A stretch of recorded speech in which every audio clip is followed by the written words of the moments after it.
The Adam Carolla Show presents Jay Shetty's birthday cocktail party for September 6th. Let's see who's here. Jeff Foxworthy, Pink Floyd's Roger Waters, and Macy Gray, actress comedian Lauren Lapkus, somebody's sister Pippa Middleton, Saturday Night Live alum Jane Curtin. Better clear a path for the buffet, because former New Jersey Governor Chris Christie is here. And adding a whole new level of cool, Idris Elba. Let's get back to the Adam Carolla Show. Well, author, podcaster, former monk, motivational speaker, Jay Shetty is our guest today. Good to see you, Jay. Good to see you, Adam. Thanks for having me. It is our pleasure. The book, Think Like a Monk, Train Your Mind for Peace and Purpose Every Day. It's available now on Amazon, and also the podcast On Purpose with Jay Shetty as well. That's available on Apple Podcasts, Spotify as well, and of course his YouTube channel, Jay Shetty, Shetty, and all the videos that have been viewed so many times. All right, so let's get right into this. I've been talking to Dr. Drew quite a bit about where we're going kind of mentally and emotionally, and how I have never seen a population with less legitimate problems that are in a worse mood and feel like they have more legitimate problems than our society in 2020. Would you agree with that statement? I don't think I'd fully agree with this statement. No, Adam. I think that what feels like a legitimate problem is so much about perception. And we may have a factual reality, or we may have a opportunity to see what we think of as bad and rate our pain and fear and compare them. But I feel the experience of pain, even if it seems less than or more than someone else's, unfortunately, the experience of pain is so personal, and your perception can get so consumed in that sometimes even what a lot of us would consider small would be greatly painful. And for a lot of us, what we consider would be big would be easy to cross over. So I know monks who could deal with extreme levels of pain that most people would never put themselves into and would think of as illegitimate or crazy amounts of pain. And I know people who have struggled with smaller problems, but that's my point. I don't think we can really rate or scale anyone else's problems. I think it's something we have to do individually for ourselves. Well, I agree with that thought. What I'm saying is traditionally, as a society, we had problems, and those problems had to do with shelter or food, nutrition, scurvy, malaria, disease, angry hordes coming in, trying to rape our women and kill us. So we had these kind of tangible physical problems. And throughout the history of man, those were the battles. Where are we going to eat, and how are we going to get some shelter from the storm? And we have ostensibly, we've eliminated those worries from our life. And my theory is we need to worry. We've removed many of those tangible physical obstacles, replaced them with air conditioning, but we've also then replaced them with more and other problems, some invisible and some unfixable. You know what I mean? So when you don't have shelter, you find shelter, you've fixed your problem. When you're worried just in general about your kids, it's really hard to ever stop, because they're always out there, and there's always a murder hornet around the next corner. That's kind of what I'm talking about. Yeah, no. I felt we were more aligned than maybe I stated. But I read a study a while ago, it was a couple of years ago, that said that we're exposed to more trauma and pain in 24 hours through the news cycle today than we were in our whole lifetime 25 years ago. And I think the number, the volume, the incredible quantity of extremes that we're exposed to is quite a new phenomena.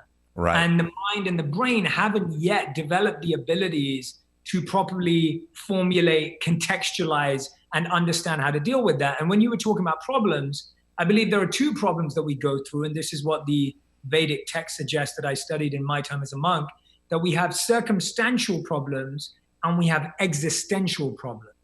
And the challenge we have today in society is that we're trying to use circumstantial solutions to solve existential problems, or we're using existential solutions to try and solve circumstantial problems. And so it's almost that mismatch or that lack of synergy that's what's creating so much friction in our life. Because, for example, an existential challenge, I don't know what my purpose is. I can't find out what I'm meant to be doing. I'm not fulfilled. I don't like my career or my job.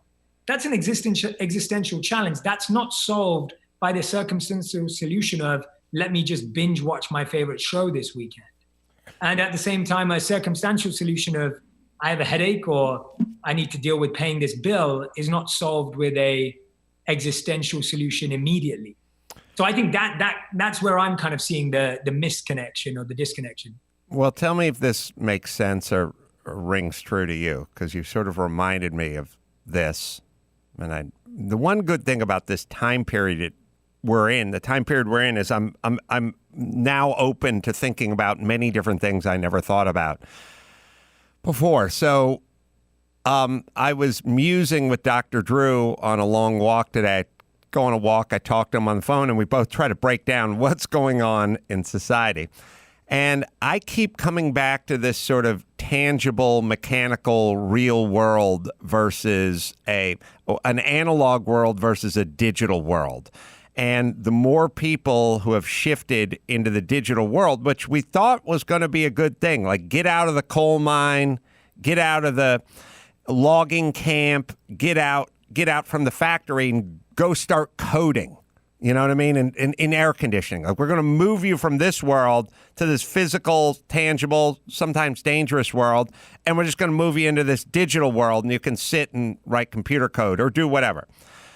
I felt like we didn't get the part where it was screwing with our minds a little bit, that we needed something physical and tangible to touch and fix and repair and have some sense of purpose and so on and so forth. And so when you were talking about the existential stuff versus the sort of real, what was the circumstantial, right? So here's an interesting thought in a sort of path to misery, because I was asking Drew, why are so many people unhappy now? And I realized, and then I would always circle back and I'd say, all the guys I know who do welding and fabrication and build, and those guys are not unhappy. They're not. And I knew they're physically moving and finishing projects and so on and so forth. But now I'm realizing they get to solve problems all day, every day. So when you fabricate for a living or you build for a living,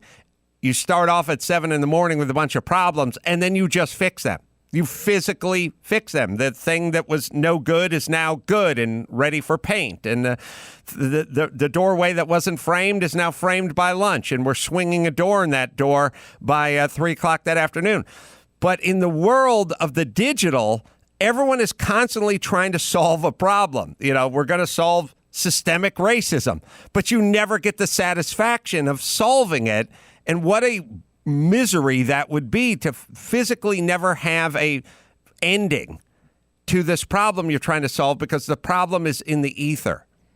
Yeah, I can really connect with a lot of what you're saying there. I think it's a really great analysis. There's two things that came to my mind when you were talking about that. One of the first things that came to my mind was this understanding from this study by the Yale School of Management, specifically the professor Amy Wrzniewski. And they did a study. They tried to find a job that they thought would be considered tough, difficult, challenging, physically, mentally, and emotionally. And they decided to focus in on hospital cleaners and hospital workers. Mm-hmm. And they felt that this was a fairly, good focus of a challenging job and a challenging role. And they asked these people to describe their jobs. They asked these people to describe what they did every day. And the majority of them replied by saying they did very low-skilled labor, low-skilled work. They basically described what was on the job description, the day-to-day tasks, and said it was pretty meaningless. But then they found that there were a group of people who actually described themselves not just as cleaners or janitors, but as healers, as supporters, as friends, as community builders, as part of a village. And they saw that these people who are doing the same exact thing on a daily basis saw themselves as connected to the patient in a much more deep and intimate way. And they coined this term job crafting, where people were assigning meaning to what they did through an intentional, purposeful mindset and felt they were part of a positive solution rather than just a functional job. And at the same time, a few years ago, I was studying Blue Zones and I got to interview Dan Buettner, who's the founder of the Blue Zones. And I don't know if you ever met him, fascinating guy. I don't think so. Are those the zones where people live to 114? Correct. Yeah, correct. Exactly. So there are 5 places in the world. I forget all of them, but I got to visit Sardinia, which is one of them. And I remember trying to spend a bit of time with the locals there. And very closely to what you said, they all farm the land themselves. They only eat what's in season. So they're very aware of seasons and the completion of seasons and things being grown in particular seasons. They have a sense of family atmosphere. And like you said, they're actually working the land, they're building. And so I think there is a part of it that is the physical function. But like in Amy Wrzniewski's study in the Yale School of Management, it's also the mindset approach to the task that affects us as well. So I feel it's a bit of both.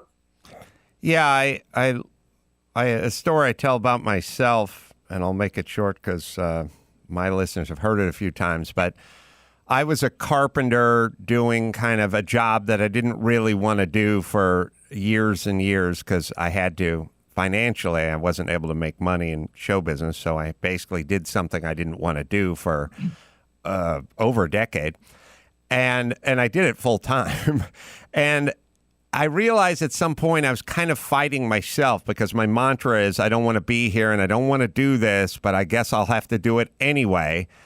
And then Monday would come around and I'd say the same thing the next week and the next week and the next week. And at a certain point, I thought, well, this is what you're doing.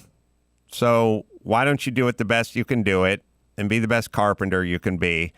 And I started getting more organized. It manifests itself in organization. The carpenters that don't care are kind of messy and their shit's all over the place and they don't know where their drill bits and drill tips and things are. But at a certain point, just through the process of organization, like, okay, the number 2 head for the drill index goes here and the number 3 going this place, and here's my metric sockets and here's my standard sockets, and I'll make a little battery charging station for my drill motor. Just through the simple act of organization starts bringing a kind of a calm and a peace to whatever process you're in. And I immediately became much more satisfied without really getting any more pay or doing any different job, simply by realizing that this is what I was doing when I was doing it, and I should do it as best I can instead of basically fighting myself through the whole process. And if in fact you're a janitor and you don't feel like you're happy about being a hospital janitor, try to be the best hospital janitor you can be, and I bet your happiness level goes up almost immediately, or at least satisfaction. Yeah, absolutely. Well said. And that's exactly what the study found. And I love the experience you just shared from your own. And I've definitely found that as well. I've had several different careers and I've worn several different suits in my life. And one of them was when I was in the corporate world, where many people have asked me, Jay, how did you stay in that much time in the corporate world, especially due to my independent, rebellious, and slightly innovative nature. And the truth is, I learned so much. Every day I was asking myself, what can I learn here that's going to be part of my story in the future? And so sometimes you're not even getting satisfaction or contentment or purpose out of something. But at that time, it was almost like delayed purpose. And I think one of the best examples of this is Viktor Frankl in his book, Man's Search for Meaning.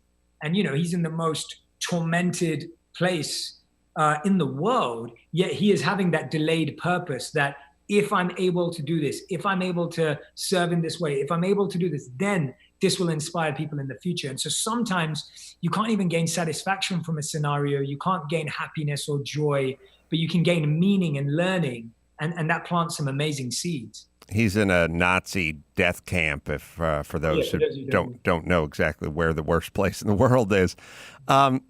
Agreed.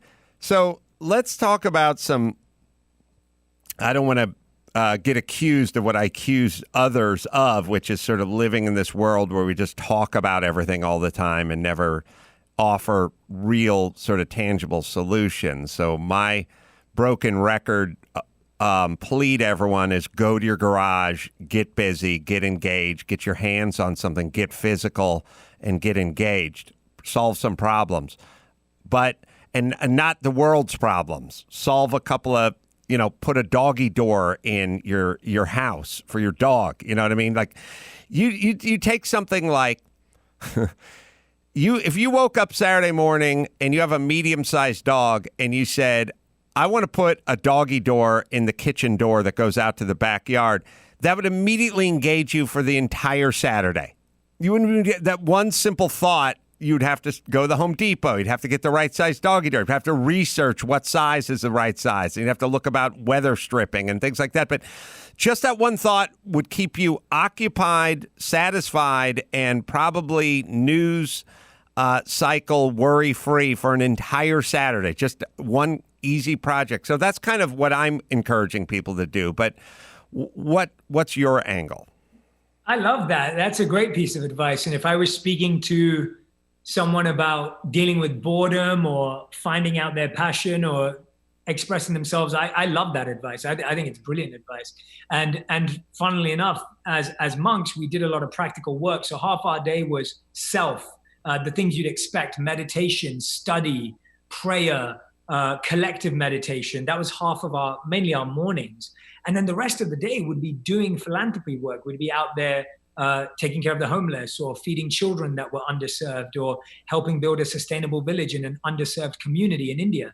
And so I remember literally going from meditating and being silent to actually going out there and laying bricks or handing out a meal to a child and seeing that expression. And I always find that when we can find a way to serve, if we can find a way to connect something we enjoy doing to a way that it makes a difference to someone else's life, that's truly unique. So I would love what you said. And I would say, do that for yourself. And then straight after you've done that, go and try and do it for someone else. So something that you've managed to kind of overcome on that Saturday this week, go and try and help someone else do the same thing next Saturday. And you'll find that not only does it deepen your bond with that person, not only does it deepen your connection and passion for the task, you start to see the joy it brings in someone else's life. And I think that's such an integral part of understanding everything that's happening and gaining perspective. I think this balance you're speaking of when you're a monk, of this reflection and meditation and then followed immediately with, a barn raising, that I think the people that are really excelling in whatever new world order we're in, I think these people are the people that are, if you want to know, well, how can I be successful? And I don't mean monetarily per se, although money does tend to follow it when you are. These are the people that are meditating. These are the people that are floating in sensory deprivation tanks. These are people that are doing these kind of mindful things. And then they're jumping into a freezing cold river, like after that. And then they're going to hike some extreme trail, or they're going to do that barn raising. Like they're doing this very quiet, cerebral kind of mindfulness mixed with these sort of extreme physical challenges. And so I think we need the salty and the sweet. I think we need both. You can't just sit around and kind of meditate on everything all day. And you also can't just, lay bricks all day. You have to kind of parse it out. Would you agree with that? Yeah, I think you're spot on. I think we always try and solve things like, what's the one piece of advice, or what's the extreme we can go to? And I think both are extremes. The extreme of, I'm just trying to help the world, I'm just trying to make a difference, I'm just going out there trying to solve everyone else's problem, but wait a minute, I haven't even figured out what's going on here. And then the other side of it is that the natural extension of trying to meditate and reflect is to want to give. So it's totally true that I think life is so much more about embracing polarities and paradoxes than it is about trying to play in either extreme. And I think we often mistake that. I think more of us are more paradoxical in nature. You know, like, for example, I absolutely love football, soccer when I say football, but I also absolutely love mindfulness and meditation. And I think that's where you get a more complete picture of who you are when you allow yourself to have paradoxical ideas, thoughts, and likes and dislikes. Well, if you just sort of do the math, you go, the guy who works all day stacking bricks or in the factory and never has moments of reflection or meditation or whatever, you wouldn't want that life. And then the person that sits around and does nothing but meditate and reflect, you wouldn't want that life. So what life would you want? And the answer would be, I would want a mix. I would want the proper mixture of the cerebral sort of reflecting on meditative versus the physical, tangible. And so now it becomes about the balance. It becomes about the ratio, you know. Yeah, and go on. Sorry, I'm going. I was going to say, I think if you err a little on the side of the physical, you'll always be safe because you'll be sort of sweating and burning calories and up on your feet and kind of solving problems. But start working on your own ratio. Like for you, how is your ratio? If you could even think about it in those terms. Yeah. So I would say I probably spend about 2 to 3 hours a day on my mind and body and my mental health and my physical health, whether that includes meditation, breath work, visualization, and exercise and workouts. And that is probably about 3 hours a day today. And of course, I spend far longer in what you're saying in the physical world of trying to do my service and purpose. But a great story that you reminded me on, which was told by the Buddha, and it's a story, and you like this because you were talking about building for our podcast. So a man comes across a river, and the current of the river is really strong, and he wants to get across the river. And he's come to this part in his journey. He's worked really hard to get here, but he doesn't have anything to get across this river. And so he could sit there and just be anxious and sad and upset that he's now stuck and he's never going to cross this river to get to his destination, or he can build a raft. And that's what this man decides to do. He decides to build a raft. So he gets lots of bamboo, rope, ties it up together, starts building this raft, making sure that it's big enough to be on, builds an oar so that he'll be able to swing himself across, tests it a little bit to check in the shallow end. Finally, he jumps on this raft, gets to the other side with a little bit of struggle, gets across the turbulent river. And when he's on the other side, he feels so grateful that he had this raft and that he built this raft, and this raft helped him cross this river. So he says, I have to take this raft everywhere with me. And he straps it on his back and he starts walking with this raft. Now, as he walks a few hundred meters, what he realizes is that now the next path that he needs to cross is wooded with tons of trees. And these trees are planted right next to each other. So these tall trees, and he's trying to get through with the raft. And he can't now, because now he's trying to maneuver his way through these trees and he can't get through it. And the Buddha says, the man comes to a realization that the raft that helped him get here is not the same tool that's going to help him get there. And so the man has to take the raft off, leave it behind, and walk through without the raft through the trees. So sometimes, and this is what wisdom is knowing when to get physical, when to get mental, right? Knowing when to use each of those tools in our toolkit for the appropriate task at hand. Sometimes you're going to get so much more by reflecting and going inward. And sometimes you're going to get so much more by looking outward and getting physical. And I think knowing when to do which one, or being open to try both, is really what's needed. That was a great metaphor, great story, parable, whatever we're calling it. But parable, yeah. You were talking about visualization, easy for me, visualizing. And that's not something I've ever done, but I'm curious about it. I'm curious about the techniques of that and how it works. Yeah, so there's very different forms of visualization. So one form of visualization can be to extrapolate the energy from a previous experience. So let's say you had a loving memory with a friend, a partner that's now gone, a parent who is no longer here with you, to be able to relive a memory and to extract the love and the energy and that feeling that you had with that individual. The second type of visualization is a visualization that can heal a memory of the past. So I know people that I've worked with who regret the last thing they said to a parent, or regret the last thing they did to someone. And they may not be able to physically change that anymore in the physical world, but to relive that and to revisit that and to adjust our behavior allows that person not to change reality, but to change their experience of a situation and formulate a new reality for themselves. And the third form of visualization is a visualization which is seen as, again, being able to engage into a different space. It may be a future visualization on trying to create. And if you think about it, and we know this, everything in the world that we see today once existed in someone's mind. So that's the third type of visualization, that, whether it's a Tesla car or whether it's the microphone you're using right now, someone once had to think of that, and it just existed as a visual in their head before it ever existed as a physical product. And so that's the third type, where we're using our visualization to open our mind to new opportunities and new paradigms. So those are the three most common forms of visualization. And the techniques, which is one of my favorite ways of doing it, and it's a common technique in therapy used for grounding, but we were taught it for visualization, is called the 5-4-3-2-1 method. So whether you want to relive a memory or whether you want to capture a moment, take a mental picture of this experience, what are the 5 things that you can see? What are the 4 things that you can touch? What are the 3 things that you can hear? What are the 2 things that you can smell? And what's the 1 thing that you can taste? It's known as the 5-4-3-2-1 method.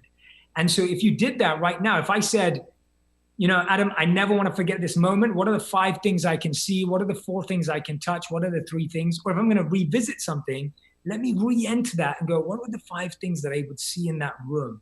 The ceiling, the carpet, the cabinet, the TV. What are the 4 things that I can touch? That sweater that I was wearing, my friend's hand. Getting back into that zone through that way is a really practical way to enter into a visualization.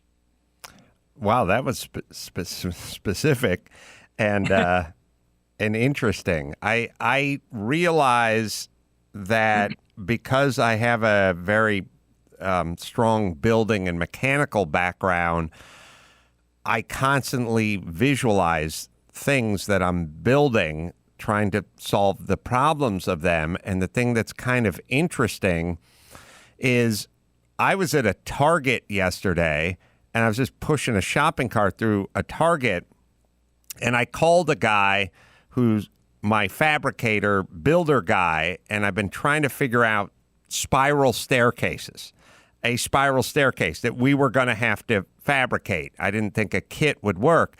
And we started discussing it out loud or via the phone. And so here I was just pushing my shopping cart through a Target, and we're going through this thing about cantilevering and a landing and the first tread and the riser and gussets and all this stuff that sounds very specific. But I know what he's talking about, and he knows what I'm talking about because we know the language. So when we're sort of talking about the tread and the riser of the stair, that's the height versus the width of the stair, and we're talking about, using this thickness of stainless steel and gusseting it and through bolting it versus lag bolting, whatever. And I realized the entire time he's talking and I'm talking, I have this visual. I'm visually seeing this staircase in my head. I'm visually seeing the landing. I'm engineering, constructing, and visualizing sort of at the same time. And then he's saying, but wait a minute, maybe we shouldn't go as far out with it. And I'm now revising it in my head. And I realize it sounds pretty crude, and it's not really maybe a monk-like thought because I'm in a Target in La Cañada, California, talking about staircases, but it's all being visualized. And for that moment, or for 20 minutes, I wasn't really walking through a Target in La Cañada. I was sort of visualizing this staircase in my head. And it's satisfying, but it's also relieves you of that sort of monotony of just, I'm pushing this cart down this aisle, and there's the soap I want, and there's the beer I want, And it's wildly rewarding, but it's also very therapeutic. I think if more people engaged in that visual, and what you're talking about is certainly more on an emotional level, but what I was doing was sort of a mechanical level, but it was still very soothing and satisfying.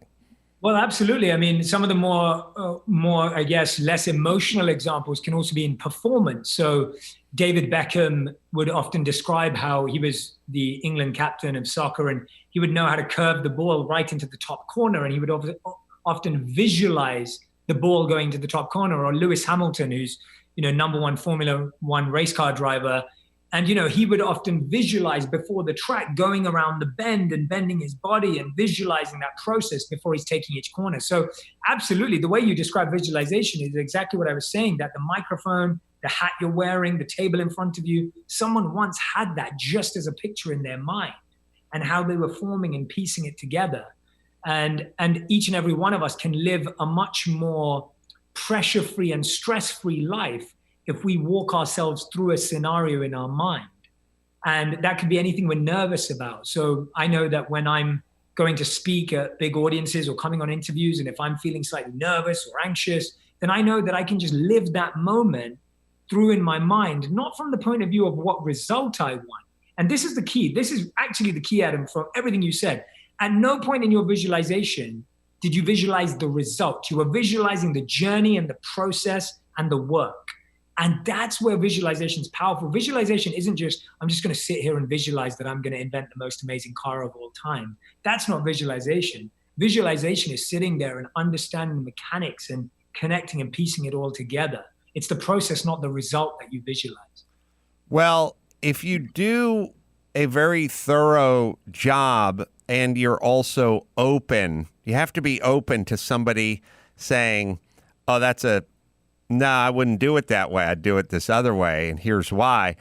But if you do a very good job of not going right to the end and visualizing the perfect spiral staircase, but if you visualize all the different components and parts and things that have to go along the way and potential problems that may crop up, then you will give yourself the best chance at the best staircase at the end. So it actually does. In a way, you are visualizing the best staircase by not visualizing the final product, but by visualizing all the steps it takes, pardon the pun, to make that staircase a reality. Correct. Spot on. I couldn't agree more. And I think you've just shared exactly how we practically all of us visualize every single day. And therefore, visualization is not a weird or woo-woo or random concept. It's something that we practice extremely diligently today in different areas of our life. And by the way, we do the opposite. We're also all fiction writers and start writing nightmare stories in our mind as well. So just as you're processing building a beautiful staircase, a lot of us also write negative stories in our mind and visualize negative scenarios in our head, which create more of that negativity in our day. So that's part of the process that we have. We have visualization as a tool, and we're already doing it positively or negatively all the time. Well, there's something going on in this era, and I realize it's kind of dangerous, and the negative and the themes, and we're all guilty of, if someone's late, you think, oh, that lazy guy's late. You don't think maybe that person got into a car accident or maybe that person's been injured or something. We all do that. But there's an interesting thing that's going on, a bit of a phenomenon that I'd love your take on it, which is, and it happened to me over the weekend. So my daughter, who's 14, is always telling me, put on a mask, you can't go outside, you can't go without a mask. And I'm a little laissez-faire with the mask, I must say. So we were at a beach club, and she was out in the water enjoying herself, and I was entering the beach club. And I brought my mask, because you got to put the mask on when you walk past the security guy, and then you take it off when you get to the beach. So there I was with my mask on and my dog and my boogie boards, and was walking onto the beach, and the guy at the the security said, "Oh, you can't come through here with your you can't come through here with your dog. You can't come. This isn't the dog entrance. There's a dog entrance down the sidewalk. Go use the dog entrance and come through." So I said, "Oh, fine." So I walked around, went through the dog entrance. Later on, my daughter, who was complaining about the mask, said, "I saw the security guy turn you away because you weren't wearing a mask." I said, no. He turned me away because I had the dog and I had to go through a separate entrance. And she kind of went, "I know what I saw." And I'm like, oh boy, we're living in a weird time now because you kind of process this and you're done processing it. We see it all the time in the news, politically and beyond. And I said, let's be clear. The mask was on. There was no mask-related issue. There was a dog-related issue, and that's why he sent me away. Now, I know you processed it that way at the time with not much context and not really knowing the rules of the beach club, but you must sort of now flush that from your memory of Dad doesn't wear a mask because this isn't an example of that. And her thing was sort of, yeah, but still. And I realized that's happening a lot in our society where like someone like accuses you of something and you go, "But I didn't do that. And here's why." And they go, "All right, now you half did it." And I'm like, "No, we should be at 0. And they're like, I kind of know what I know and I think what I think." That's scary. Yeah, it is. It is. And I can agree with you more. I think there's a real need for us to allow people to really explain their version of what they're experiencing. You know, a parable from the book that I love that shares this in an extreme way is a story of how an evil king comes to meet a good king. And the evil king comes, the good king welcomes him like he would welcome any guest. And they finally sit down to eat their meal inside the good king's castle. And the server brings out 2 plates and places 2 identical plates, one in front of the good king and one in front of the evil king. And the good king says bon appetit or something along those lines, I guess, and goes off to take a piece, an item of food, to put it in his mouth. And just as he's about to take that item of food, the evil king swaps the plates. Right. And the good king goes, wait a minute, like, why are you swapping the plates? Like, what's wrong? Is everything okay? Have I offended you? And the king thinks, oh my gosh, have I got something wrong? And the evil king says, no, I just think you might have poisoned my food. And the good king just bursts out laughing. He's like, what do you mean poison your food? Like, I invited you here as my guest. And he goes, okay, anyway, let's just eat. And the good king goes to eat from this swapped plate again. And the evil king swaps it again. And the good king goes, wait, okay, what's going on now? He goes, well, I don't know. Maybe you double bluffed me. Mm-hmm. And so, you know, this is an extreme example, but so often we're projecting our experiences, what we've come across, what we've seen in our life. We project that onto everyone we meet. And we project that from our backgrounds, our schools, our parents, the way they treated us, all of these interactions. And they get so mixed that we don't give people a chance to really share their truth or their experience or who they are or what they are.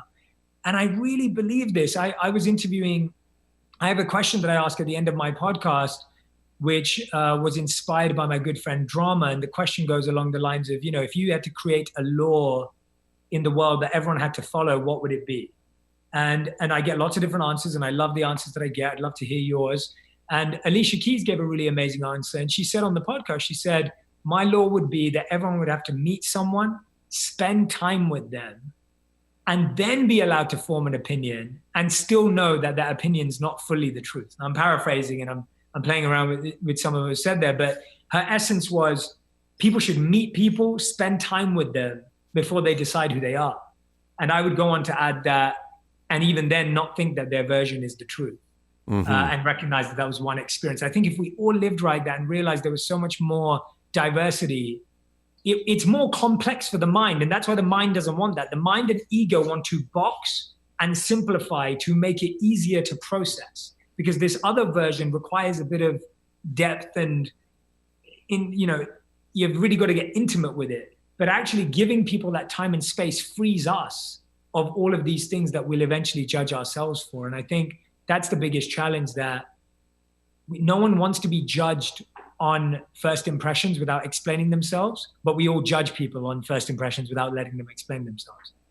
Yeah, it's interesting how charged we are. Like you think about, you take an image, you go back a couple of years and you take that Nick Sandman kid wearing his MAGA hat standing in front of the Indian, and you just see that image and the entire country just erupts, right? Because that's an image. Like, look at that snot-nosed, little rich Catholic school white boy standing in front of this native elder blocking his path, and we all just react to it, like just dive on it. And we don't know anything about either one of their backgrounds or what the situation was or what happened before or after.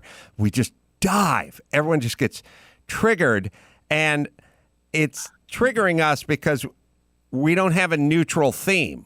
We have a theme in our head, and our theme is that little snot-nosed, blue-eyed kid is oppressing that elder, and we just go right there. And we just pile onto it, and the media piles onto it, and the celebrities pile onto it, and we're all just there before we found out a thing about what went on, or maybe Jussie Smollett or whatever. We just go boom. We just go right there. And if you are going to be, well, first off, don't ever drive that way, because you're going to get in 15 shootouts and road rage incidents every 10 miles. Like, it's just like you have to understand that sometimes you have to unpack things, you have to examine them, you have to sort of figure out, you also have to figure out who the messenger is.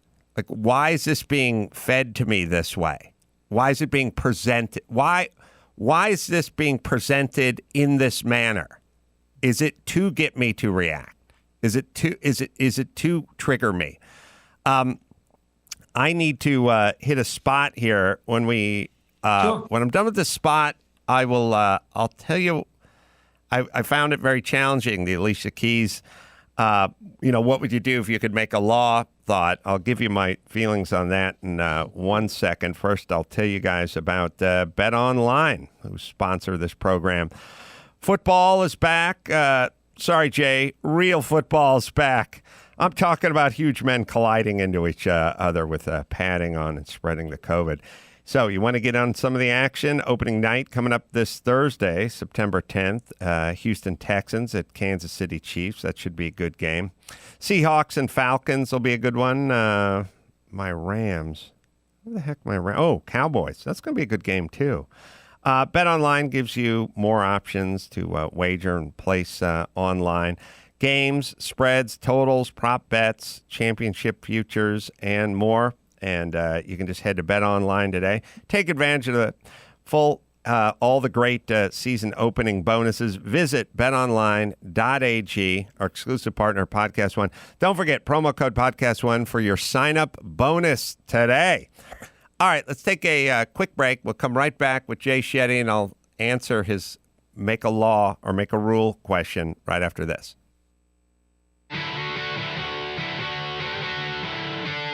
It's time to check Adam's voicemail. Hey, Ace Man. Just saw a digital sign over the freeways that said, "The only cure for litter is you." You can leave us a message at 888-634-1744. Well, that's funny, because when I was thinking about Jay's challenge, I was thinking about litter.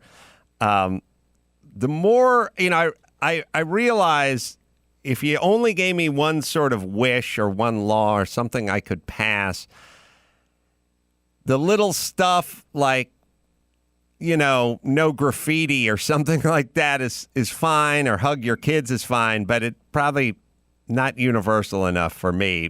For me, I keep sort of coming back to the golden rule. Like, if everyone just said, if my dog takes a dump on your lawn, it is the exact same thing as your dog taking a dump on my lawn or anyone's lawn. It's all the same. We don't care whose stuff it is. We just care, is it right? Is it wrong? I've seen so many times, so many people, especially when you would work with guys in the trades and stuff like that. They had a very different set of rules for how they treated their tools and their equipment and their stuff versus your stuff or someone else's stuff or a rental stuff or whatever that, or the stuff the company owned. And my thing is, like, just have one mode. If you don't appreciate it when other dogs take a dump on your lawn and the owner doesn't pick it up, then you cannot do it to anyone else. And that also includes you not appreciating getting stabbed or murdered or having your business burnt down or having someone cut in front of you in line or anything. If you don't want it to happen to you, then you cannot impose it on anyone else. And if you could do that, if we could endeavor to do that, I think we'd be living in a utopia by noon tomorrow. I think it's a great law. It's a great law, Adam. Gonna have to work on that one. It's gonna take a little bit of work. Yeah. This is an image that went viral a few years ago that sums up the exact thing you were saying. It's Prince William. Yeah. And you see the first one where you think he's putting his middle finger up in front of everyone. Right. Picture from the other side. It went viral a few years ago on Twitter and all the rest of it. Someone had posted it. And it just perfectly sums up what we were saying. You know, I think the meme had a title that said there's two sides to every story on it or something like that. Yeah, And, it's a shot that's sort of profile of his fingers, and from the profile, it looks like he's flipping the bird to a large group. And when you come around to the front side, you see he has 3 or 4 fingers up, which doesn't mean anything. So then what you do is, if you like the prince, you say, well, he's under a lot of pressure, the paparazzi's intrusive, and he had a long day. And if you don't like the prince, you go, that blue blood thinks he's better than all the people that support him. And we both just go to our corners immediately. But what we need to do is stop and say, well, let me see if I can learn more about what the context of this was. Totally. That's exactly what's needed. It's the stillness, the space, the steadiness, the pause. And in our fast-paced environment, the mind just wants to make things up quickly because, again, it's easier. It's easier for the mind to make its mind up and move on rather than to sit there and really make sense of something. And therefore, we're better off not having an opinion about something if we don't have the time to fully study it. And I find that that's a healthier place to be than to have a false mindset around something that we have not fully studied. I remember as part of my school, I used to be part of the debate team. And one of the rules in the debating society, which I don't enjoy debate at all anymore because it's not really done in the way we were trained in it. The first rule of the debating society was you had to fully understand the other person's motion and study their perspective that they were coming from. And otherwise you were not allowed to debate because you didn't have any grounds of debate. You were just having an ego battle as opposed to a battle of deep understanding and study. And I think that really stayed with me as a way of having compassion before having criticism. Well, I'll tell you, because I was thinking about that as you began describing that, I've been urging people to just take a moment when you hear about something and say, what do you think their motivation was? Was that Prince Charles or Prince Harry? Prince William. Prince William, sorry. And I got my blue bloods down. So why would Prince William exit a limousine to a throng of adoring fans and flip them off? Why would he do that? And now some people would go, because he's an asshole. And I go, but that's not motivation. That doesn't work. I need to know why he would do that. And now, provided he even did it, but let's just say he did do it. What's the context? Did some paparazzi hold up a sign that, called his wife a bitch, or was he doing it as a playful gesture because he recognized someone he went to grade school with or something like that? Let's really try to figure it out, because it's not he just got out of this car and told the crowd to fuck off. Like, he didn't do that. He wouldn't do that. Why would he do that? And if you kind of try to get to the motivation of everything, you will find a lot more truth. A lot more. Because it actually kind of bothers me when I watch a movie and the villain is evil for the sake of being evil. I don't really buy into it. I'm like, I'll buy evil because he wants money. Yeah. Or evil because he's super horny or something, but it's not just I'm mean, because there's plenty of bad guys out there who do bad things, but they do it for reasons. They're not just because I'm evil. Absolutely. I have a whole chapter in the book which is dedicated to intention, this exact thing. And I talk about how there are four, in the monk traditions, the text suggests there are four key intentions or motivators behind every action. And they are fear, desire or results, duty or responsibility, and love and compassion. So those are the four motivators. Everything in our life, we either do because we're fearful and insecure, either because we desire something or want some result, either because we have a duty or responsibility, or because we love and are compassionate. And when you said that, actually, what you reminded me of, and I was a big fan of the movie, was the Joker movie that came out last year.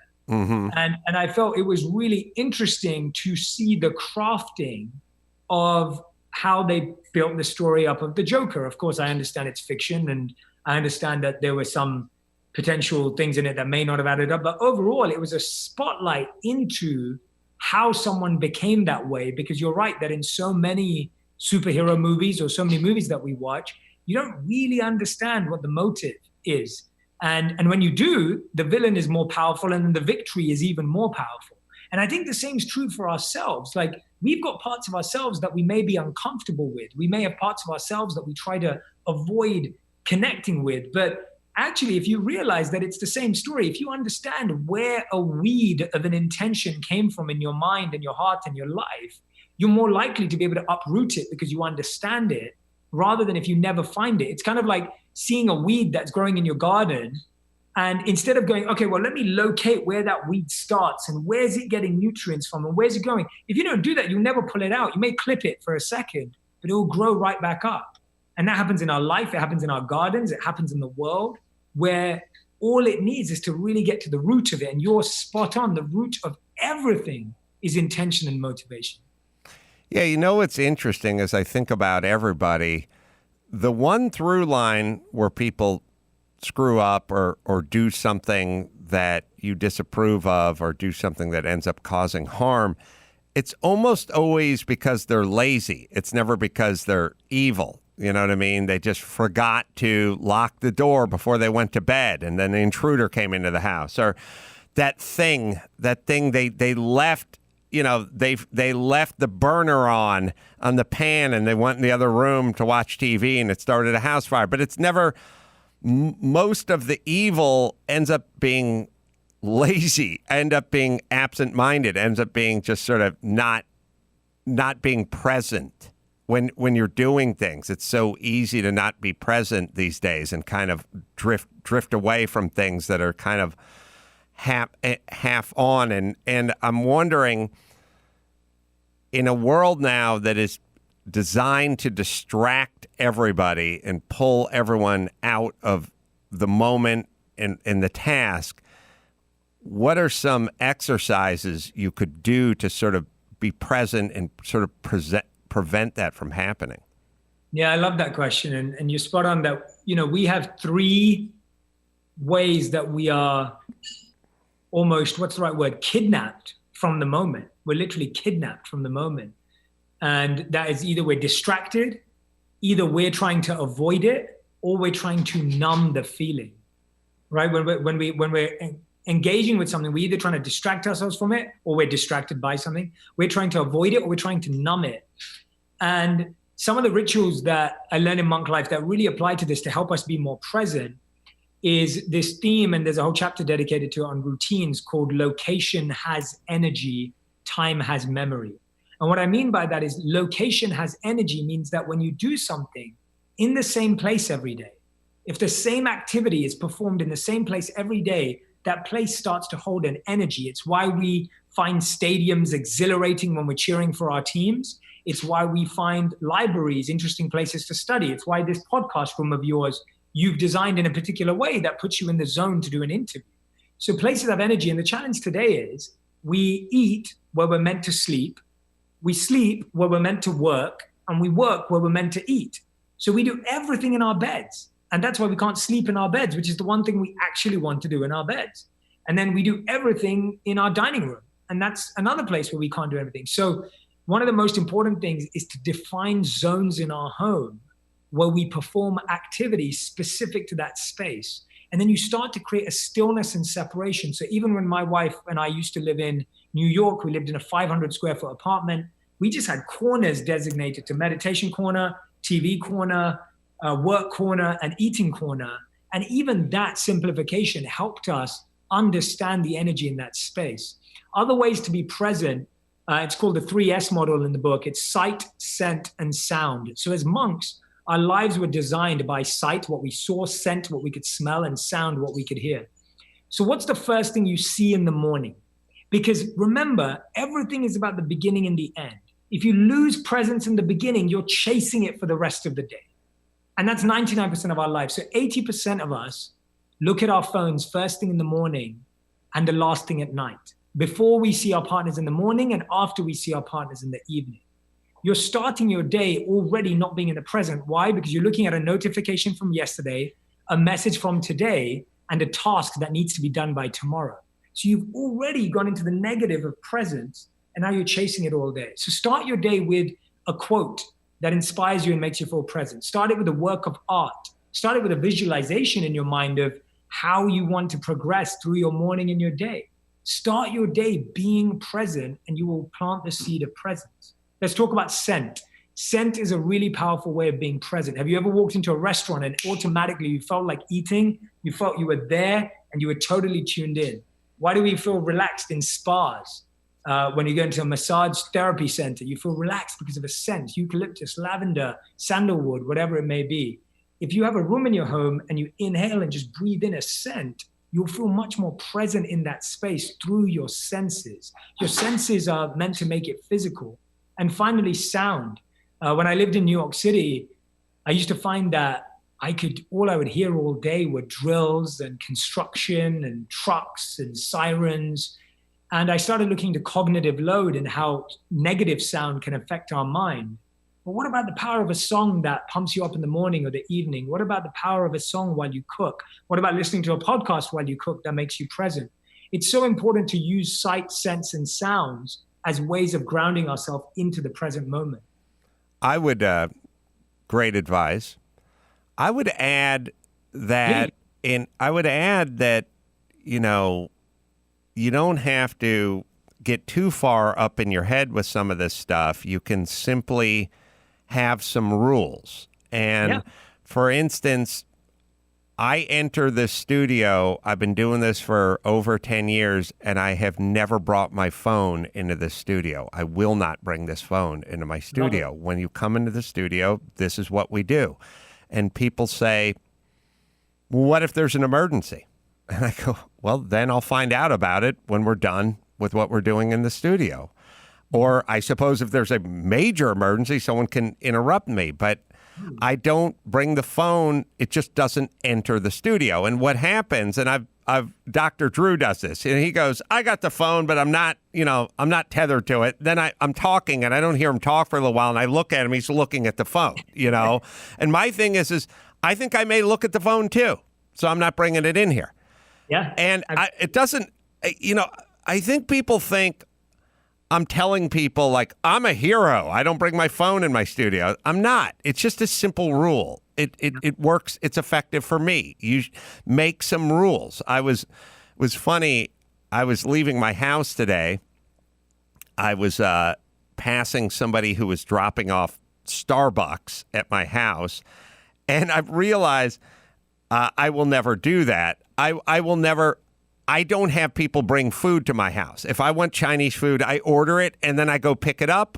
Or the last time I ordered Italian food, me and my son just walked over to the place, got it, and walked it back. And everyone is like, have them bring it to your house. And I'm like, I don't do that. And they go, why not? You can afford it, and it's easier, and you're having someone make your meal anyway. And I go, I don't know. I just don't do it. I won't have somebody. I mean, I understand Chinese takeout, but what I'm saying is like, or delivery, but I don't have Grubhub. I will not have somebody bring me Carl's Jr.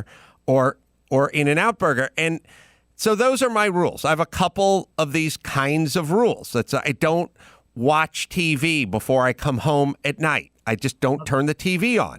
That's my rule. You can listen to the radio, you can listen to a podcast, you can listen to music, you can write, you can do whatever you want, but no TV on during the day. You make enough of these rules. They don't have to be stringent. They're just rules just practices. I don't bring my phone here and I don't bring my phone there. Do enough of those, and it'll start shaping your life in a positive way, I'm sure. And just have a few of those. Yeah. Have them around. You can have. You have to prepare yourself X amount of dinners a week. There's a rule. Go ahead and do it. I bet it starts shaping.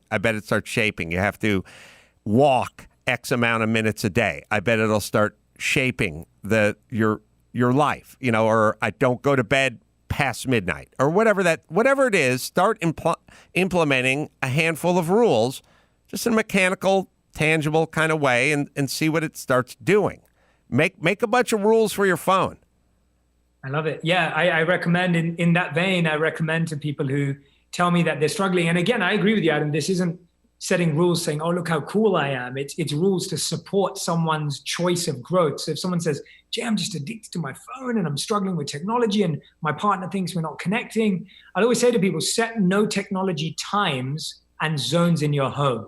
So have literally zones in your home where in your mind you visualize almost like a laser around that room. And it's like, oh, as soon as you get there, the phone's going to stay out of that. So it could be the bedroom and the kitchen. You're like, I'd rather eat and sleep with people than I would eat and sleep with my phone. So then kitchen and the bedroom are no technology zones. And having no technology times, you may say, I don't look at my phone until 8 a.m. And you may wake up an hour earlier, or maybe you're waking up earlier than that, so that you're actually having time without that. And in the evening, okay, I won't look at my phone after 9 p.m. or 8 p.m., whatever it is for you. Those are great rules. And having no technology zones and times in your home are really practical ways of living it. Well, another thing that's interesting, I realize I'm a freakish outlier. I don't bring my phone into my bedroom. You're amazing, Adam. This is crazy. I'm not trying to do anything. I don't want it to ring at 4 a.m. And then great. People are like, what if your dad's in the hospital at 4 a.m? I go, I'll find out about it at 8:45 when I get a cup of coffee in me. Like, I'm not doing it because I'm disciplined. I'm doing it for the opposite reasons, which is an interesting thing, which is sort of changing your relationship with that. So what I'm saying is Drew brings his phone into the studio because he's scared he's going to miss something. And that's great. That's fine. I don't bring my phone in because I'm scared I'm going to find something out in the middle of doing a podcast. Yeah. I don't want a text from my stepmom going, call me, there's an issue with your dad, in the middle of doing a podcast. Maybe I have 20 minutes left. Now I'm completely distracted, pulled out of the moment. You and I would not be having the conversation we're having if I was looking at a text from my stepmom saying, call me, it's about your dad. I'd immediately be out of this conversation. Now, that text may be waiting for me in my phone when I walk out to it in 10 minutes. I don't know. But those are my rules. And if you can sort of implement some of those, I don't know, stupid stuff. Like just don't drive places that you could walk to in under 10 minutes. Just dumb stuff like that. Just basic rules. These things, they start to add up, and eventually you're leading a pretty solid life. Love that one. That's a great one. Don't drive places you could walk to. That's a brilliant one. Lastly, Jay, so this whole pandemic thing in the lockdown and all this, I feel like it's driving one group. Well, I have a theory. One group of the world's citizens are going further into the kind of lifestyle that you would preach about.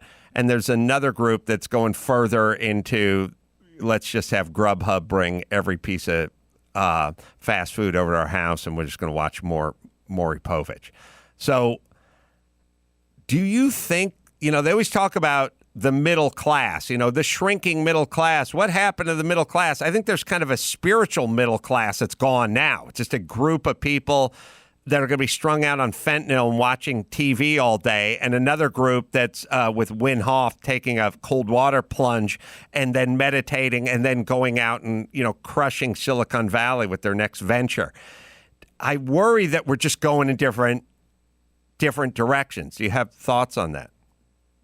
Yeah, my thoughts would just be that everyone will be reminded in different ways of finding the best path for themselves. And having been someone who wasn't into the stuff that I'm into now, or didn't value it, or didn't really understand it, and having worked with so many people who've transformed their beliefs around meditation or mindfulness or wellness or whatever it may be, we all have our moment that makes us want to live differently, whatever that live differently means. It doesn't even have to be the kind of live differently that I'm talking about.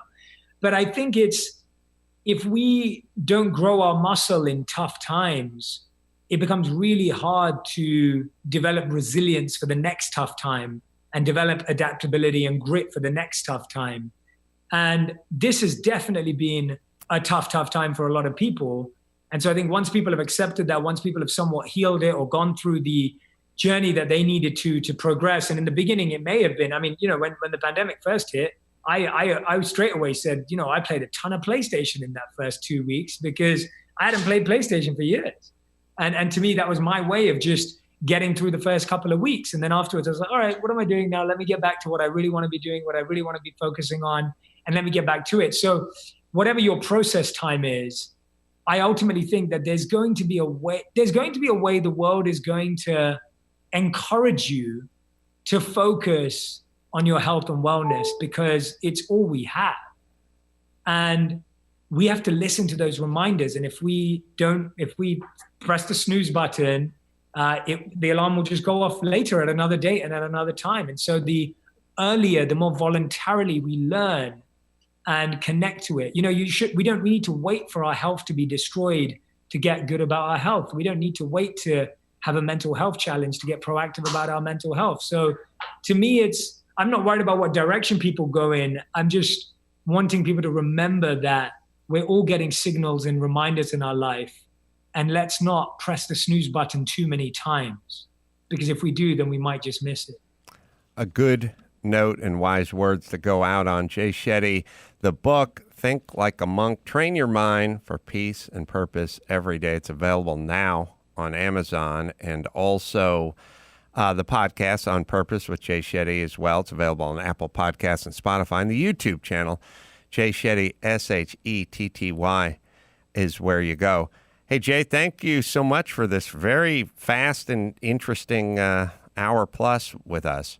Oh, Adam, I had a great time. We really got into a lot of things that I really enjoyed talking about, because I don't get to talk about them as often. So I appreciate you guiding and facilitating into new areas. I've said a lot of stuff that I haven't said before, so I love it when that happens. I love that too. I love having thoughts I hadn't thought before, and I love it when I speak to someone like you and you spark in the middle of talking. I go, oh, he's reminded me of something I hadn't really thought about, or he connected some thoughts that I previously had, but I never built the bridge from one to the next. So thank you, Jay, and anytime you'd like me on your podcast, you say the word. I'd love to. Yeah, we'll definitely do that. Once I'm through this season of my first ever book launch, I'd love to have you on. It would be great to have you, for sure. Thank you, Jay. Appreciate it, my friend. Come back soon. It's a pleasure. I look forward to meeting you in person next time. We'll shoot at the studio. Please. Awesome. All Take right. care. Thanks, you. Everyone. Tommy John, last but not least. The secret to staying sweat-free this summer is Tommy John Summer Ready, by the way. Ultra-breathable underwear and bras, cool cotton underwear for men and for women, like having your own AC unit built right in. Natural Pima cotton. It is for enhanced airflow. It evaporates sweat super fast. Lounge pants, lazy day joggers, soft Zoom-ready tees, polos, and everything else. Upgrade to Tommy John for enhanced, super breathable designs. It's the best pair you'll ever wear, or it's free. Guaranteed. I'm wearing mine right now, and I wouldn't dream of wearing anything other than Tommy John. Right, Dawson? For a limited time, go to TommyJohn.com/Adam to get 20% off your first order. That's TommyJohn.com/Adam for 20% off. TommyJohn.com/Adam. And the last quick 15 seconds to remind you about JB Weld. They're a proud sponsor of the Adam Carolla Show. They've been around for 50 years, and you can get JB Weld at jbweld.com and retailers everywhere. That is JB Weld. All right. So let's see. We're I should wrap it here, right? Okay. So, Tempe, Arizona, coming up, the Improv. That'll be September 18th and 19th. We're doing live pod there, and we'll do stand-up shows there as well. You can check out my YouTube channel, see all the stand-up there, youtube.com/Adam Carolla. Rob Schneider's going to be up on stage with us the 19th in Tempe. And then Salt Lake City, Wise Guys, coming up 2nd, 3rd. I think I'm doing a live Reasonable Doubt out there with Mark Garagos, and I'm Your Emotional Support Animal is available, and leave a review. I'll read it. Until next time, it's Adam Carolla for Gina Grad and Bryan and Jay Shetty saying mahalo.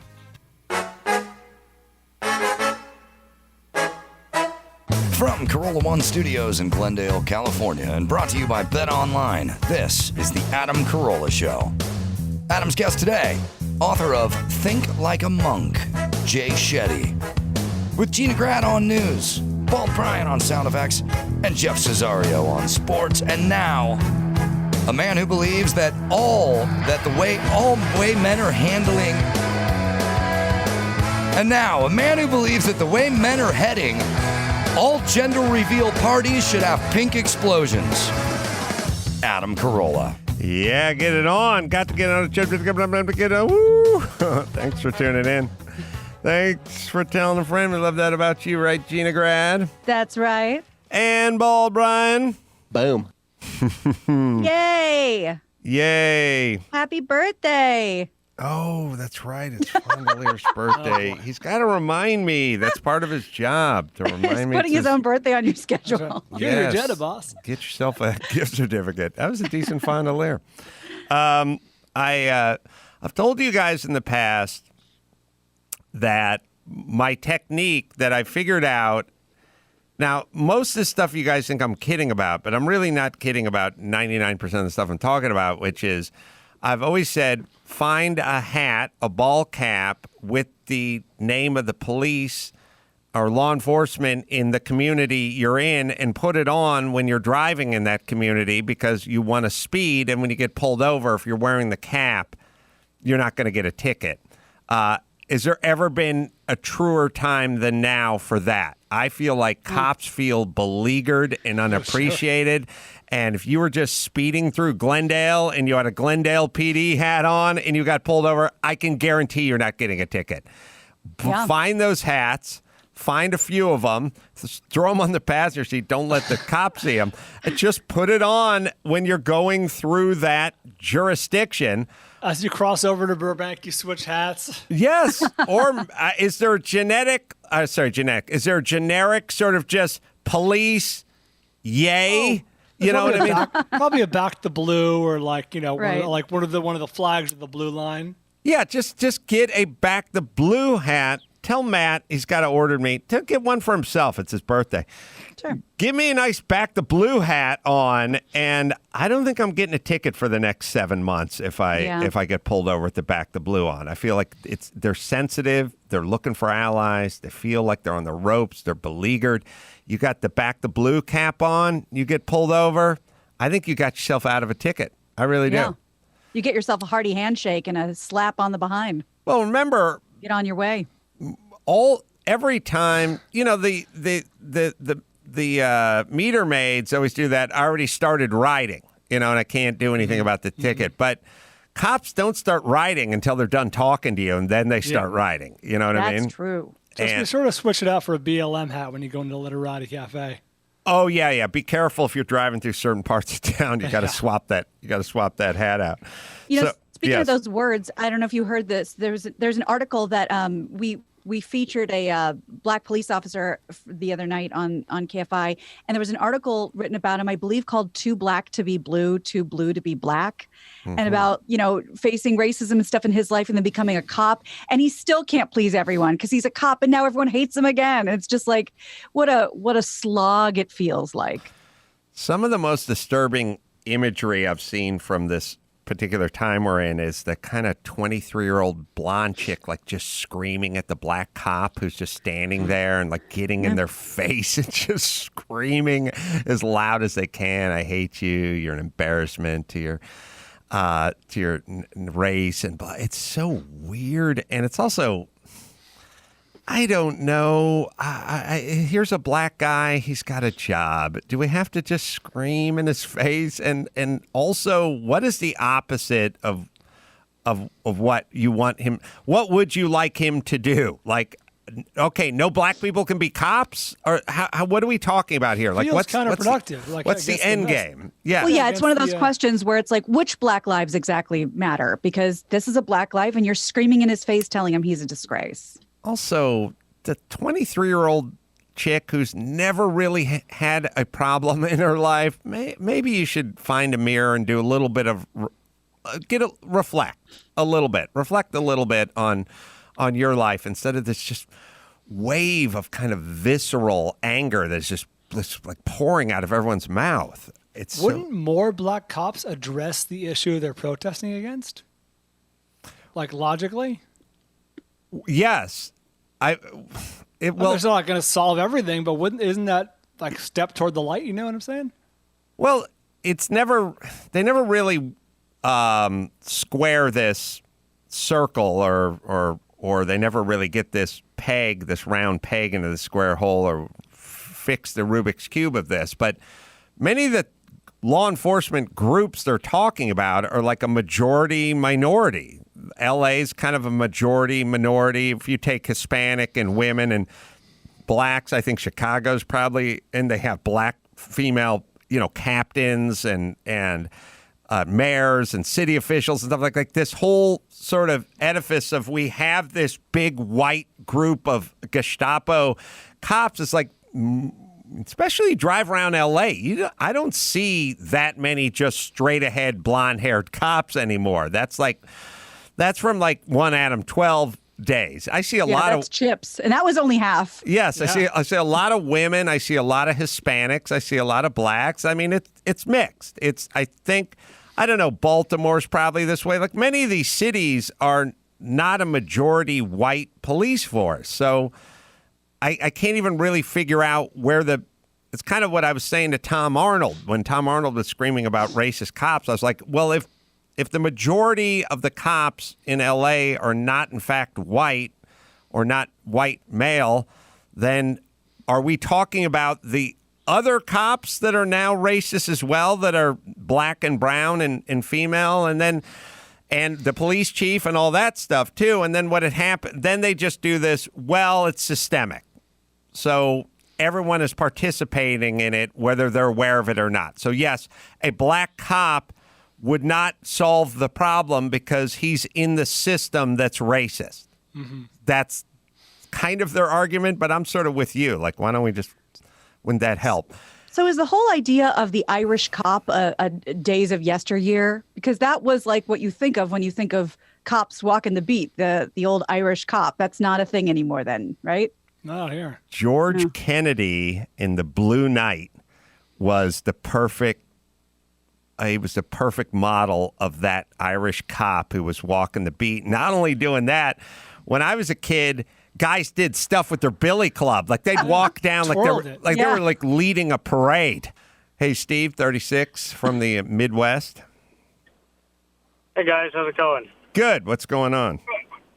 Well, I was calling in, Adam, just because I'm federal law enforcement, and over the last couple of weeks, a lot of the conversations you guys have been having with the different shootings that are in the media, and I listened to this show and Reasonable Doubt, and so I listened to Mark Argos and you, and just one of the perspectives that I was going to throw out there from a law enforcement perspective was the idea of when people say, oh, did they need to shoot him, or like with Jacob Blake reaching into the car and then they shot him. And one thing that they always drill down on us when you're in your training is the action versus reaction idea.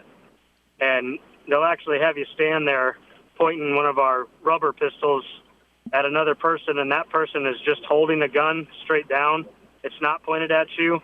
And someone behind you gives a signal to that person, and they will, by the time they draw and shoot, you will be hit before you can even return fire because of that split-second decision it makes to shoot back at someone. And so that's one of these ideas with law enforcement, and we get into these really quick, instant decisions that need to be made. And I know from our training perspective that is drilled into our minds of that action versus reaction of how quickly a gun can be pulled out and then used against you. So I think that's something that we forget about in terms of these guys making decisions. And I've never been a beat cop like local police or anything like that, so I can't even imagine how much more difficult it becomes in those situations.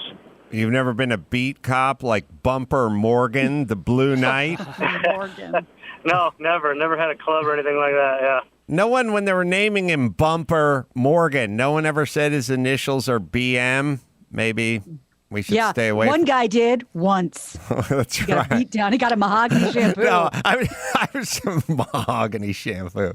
Conway always says that. Mahogany is a horrible wood to make a baton out of. It wouldn't graphite or something a lot more durable? Not what it's called. That too new. It had to be like oak would be good, walnut would be good.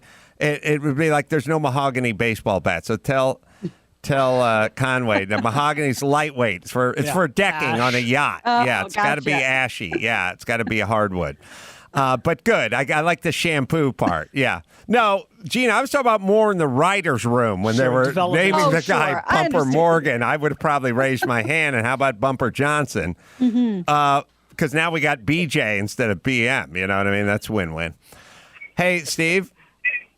Yes. You do law enforcement. You're not telling us on purpose exactly what kind of law enforcement or federal law enforcement? Yeah, I'm a federal agency, but they frown upon us going on media and stating who we're with and all that sort of stuff. So, yeah, here's the problem. They couch it. They couch all these stories. They do a lot of stuff. Like they go, this guy left his house that morning. No one deserves to get shot. Just, when you leave that house, you couldn't even think you got shot. Sure. It's like, I know, shit happens. Shit happens all the time. Nobody deserves this or nobody thinks that. And then they go, he had his kids in the car. And it's like, yes, who knows what that means? There's an argument that goes against your argument, which is he had his kids in the car. It's just so difficult to figure out. Here's a question for you, though. I think one of the problems that the public at large has with all these shootings is there's so many shots fired.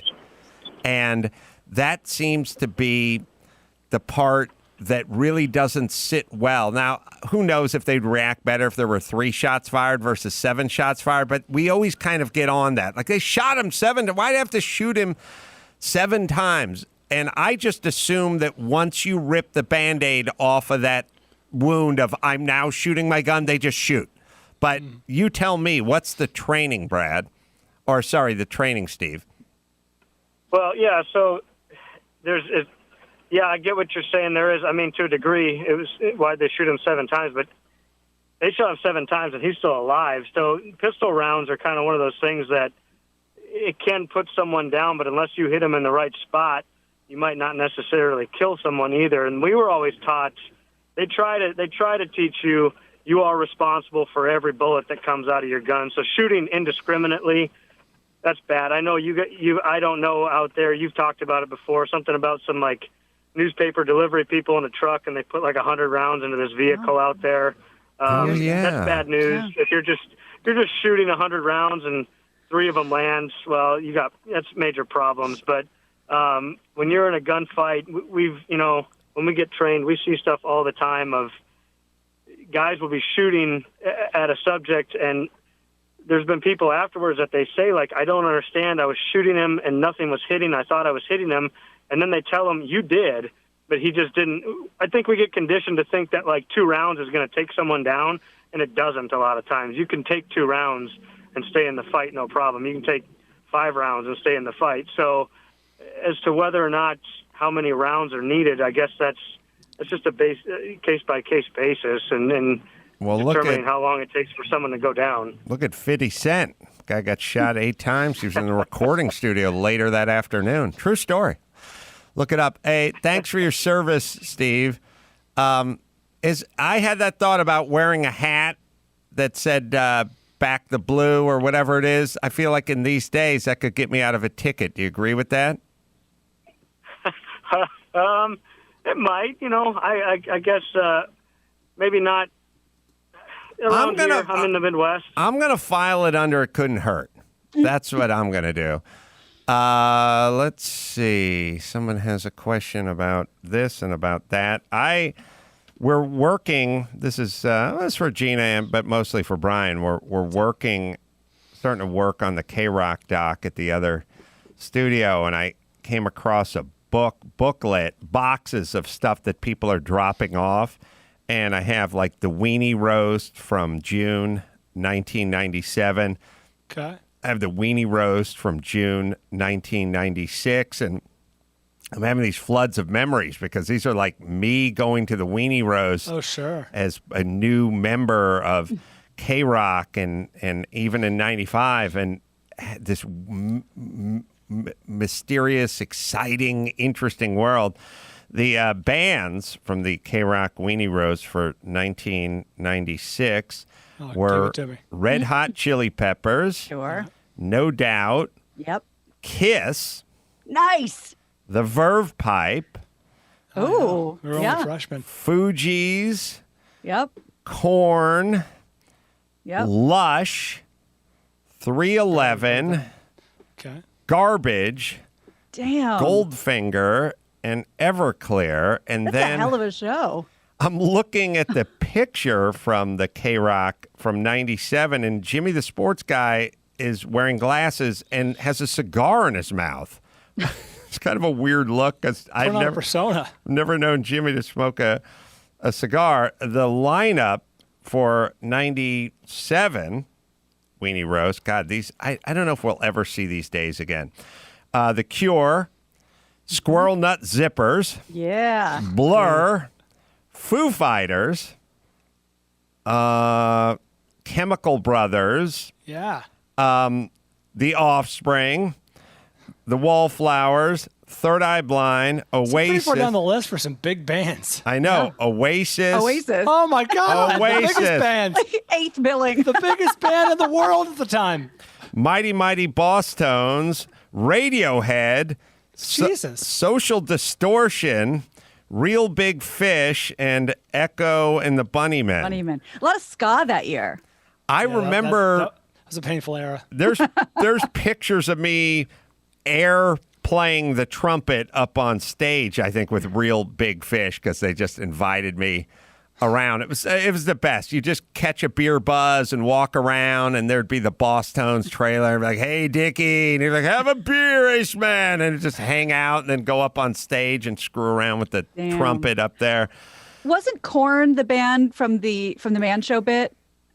Korn was the band from the Man Show bit. Is that when you did it, or that wasn't related? It must have been a couple years later because Man Show didn't come on until '99. Oh, man. Yeah, I had a relationship with Korn, and I brought them up on stage at some event that was in Idaho or something like that. Just one of the many things that may or may not have happened in my life now. I don't even know. Did it happen? Were you on stage in this huge field with Korn, bringing them up on stage? So Sounds like you're having a stroke. Yeah, the '97 lineup is feast or famine because I was in college at that point, and there were some great Britpop bands on there like Oasis and Blur and Radiohead, and some other great bands like The Offspring or whatever. But I remember being tortured because I knew a bunch of people from like Orange County who like were really into ska and Real Big Fish and all those fucking terrible bands that thank God have just gone extinct.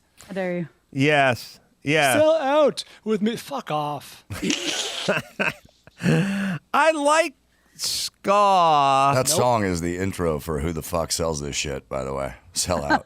Oh, it is? Me? Yeah. Oh, yeah. It has to be in small doses, and there has to be a hook involved with it. Same with like I like reggae. Like reggae. I like when the reggae beat enters a pop song. Like the Pretenders will dip into a little reggae in the middle of one of their songs. They beat, but not the whole thing through and through. I'm going to shit on my own point. If Dawson can find this song, we'll have a great time. The one exception was Cherry Poppin' Daddy's Zoot Suit Riot. That song fucking cooks. I thought that was Royal Crown Review.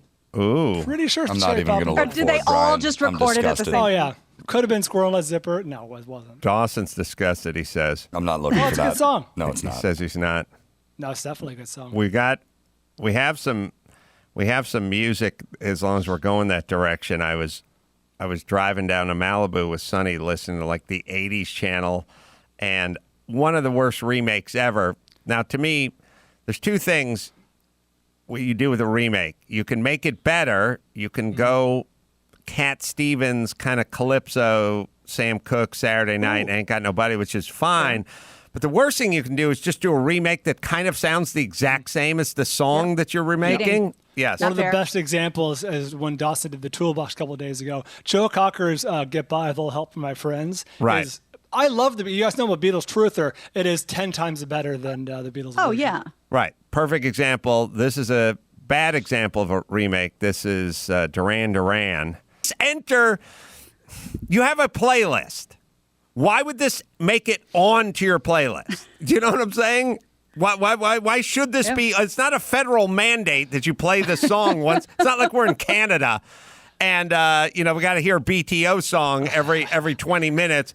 Once again, Glass Tiger. Yes, that's right. That's what I'm saying. Like, why does it make it on your list? Like, you put a list together. I was looking at Sonny. He was like making a face. He was like wincing. He was in the car going, "Ugh, what's this?" I'm like, Maybe since Gina, I've never heard of this song. Maybe it's a contrarian play. Good digging deep. Yeah, I'm not a fan. there's so many great songs from the 80s or the first wave or whatever that is that are just a Joe Jackson song or Elvis Costello or pick Dave Edmonds or something like Nick Lowe. Just pick a good song, a Graham Parker song, and play it. Don't want to fucking hear. By the way, you don't think Duran Duran gets enough spins on your 80s channel? They're Duran Duran. Oh, they're so lonely. They never get any love on your goddamn 80s channel. All you do is play Duran Duran. Why can't you just play another band? Why have to have a fucking horrible version of Fame?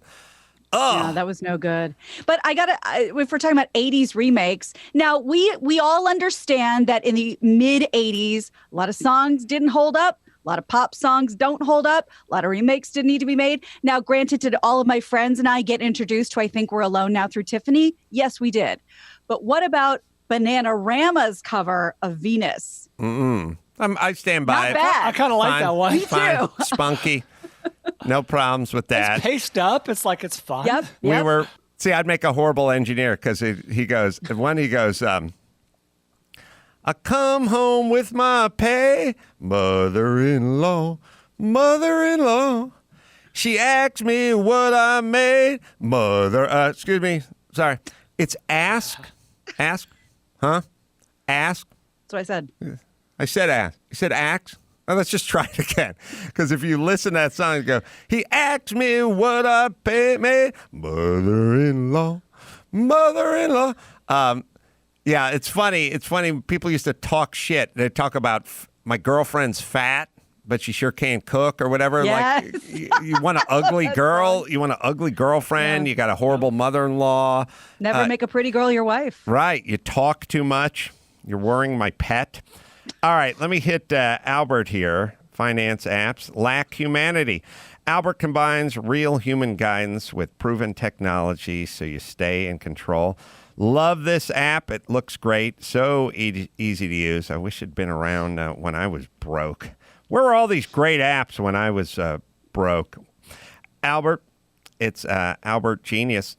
Access to real-time financial advisors so you can message anytime through the app, and there's savings as well. Tracks your income and spending, find money, just how much you can save, and they can, without disrupting your cash flow. Albert users save an average of $400 in 6 months. So it's smart, it's efficient, and it's instant cash advance of up to $100 straight to your bank account. To tide you over if you need it. No credit check, zero interest, and no late fees. It's Albert, right, Dawson? Install Albert from the App Store or Google Play today and find your happy balance and get a bonus of up to $40 when you start an annual subscription to Albert Genius. All right, should we do some news, Gina Gran? Let's do it. Give me the news with Grad. News with Gina Grad. Breaking viral, all those crazy Trump tweets. Give me news with Gina Grad. Trouble in the Middle East. Celebrity drunk meltdowns. Need news with Gina Grad. The news with Gina Grad. Well, we all know it's been a few years, but information is still coming out about Osama bin Laden, and this is something that many people would not expect. Al-Qaeda founder bin Laden may have secretly communicated with his terrorist associates by hiding coded messages in pornos. This is according to a new documentary. The new National Geographic special called Bin Laden's Hard Drive analyzes the extensive digital and written materials covered by Navy SEALs at the slain terrorist compound in Pakistan when the killing happened in 2011. The Daily Mail reports that that bin Laden was found to be in possession of a trove of adult movies and erotic images that was described by officials as a fairly extensive collection of modern electronically recorded video at the time. And Peter Bergen, he's a CNN national security analyst and was the first Western journalist to interview bin Laden on TV, raises the idea that bin Laden may have been bearing encrypted instructions in his porn files. Are you sure that's not just a story he told 11 of his wives? You know what I mean? Like, hey, babe, I know you think I'm sitting up. Yeah. I know you think I'm sitting up here in my fucking bunker watching porn all day. I'm fucking working. Yeah. Do you understand the me? The future of jihad depends on this. Yeah. You know Mr. Skin? Oh, you don't? Oh, okay. Well, the point is his wife doesn't bother him for looking at movies and trying to spot titties all day because that's his job. Yeah, that's how he brings home the bacon. I mean... Yeah, right. So if you could just back off a little and please knock before you come in and interrupt my... What? Why is my dick out? Session? Yeah. Well, why isn't your dick out? I know you are because... but what am I? Yeah, the thing I say, funny, when you started talking about bin Laden, I started thinking about porn before you said porn. And the reason because whenever we talk to, God, I can't remember his name. Robert O'Neill. Yeah, Robert O'Neill, the guy who killed him, basically. It's like I always find a bunch of porn everywhere. Like the one thing that men never escape, they just never seem to escape is porn. No matter who they are, they're leaders, they're this, they're that, they're religious, they're everything else, but they're still into porn. And to your point, didn't we a few years ago do a story about how one of the highest, porn stat, in the country is in Utah? Yes, it unites us all. It's a great equalizer. But we can never really talk about it, so we don't realize that we both. It's like Jimmy and I knew each other for 6 months, and then at some point we said it was like that moment in sitcoms where they say "I love you." Where they go, but no, you go. No, you go. Well, I cut you off. What are you going to? Then they say it at the same time or whatever it is in the rom-com. It was that way with the TV show Alf. We both admitted out loud that we thought Alf was funny, but we were scared the other one would judge us. I thought you were going to say Sex Boat, but okay. Sex Boat we had in common as well. So that was my first porn, and that was his first porn. So we had Sex Boat in common. But they never say it out loud, but I think porn could probably unite this world. I think that is the one thing all these guys agree upon, right? Yeah. And I don't know enough about fetishists or men's proclivities to speak to this, but I would think that it doesn't, there's all these categories for all these different types of women. If it's a woman and you're a cisgendered man, that's probably good enough, right? You don't need to get into what ethnicity they are, what color their hair is. If it's a woman, you'll watch it. There's a few key exceptions, but for the most part, yes. I think if let's break it down this way. Let's call a woman in porn the hamburger. I'm with you. And then we have to argue over, do we like an onion slice? Do we like cheese? Some guys like spread. Some guys like mayo. Like, I think we can kind of agree that the burger and the bun is there. Most like the cheese. I like the works. I like the pickles and the tomatoes and onion. I'll go all there. Once in a while, you find the guy who likes a raw egg or something on there. That's like the German foot fetish porn guy, and you're like, I don't like. Yeah. And also, it's kind of like I don't think you can do better than a double-double with cheese and the spread. Like, I just don't think you could do better than that. And these Two guys, chicks on one guy. right?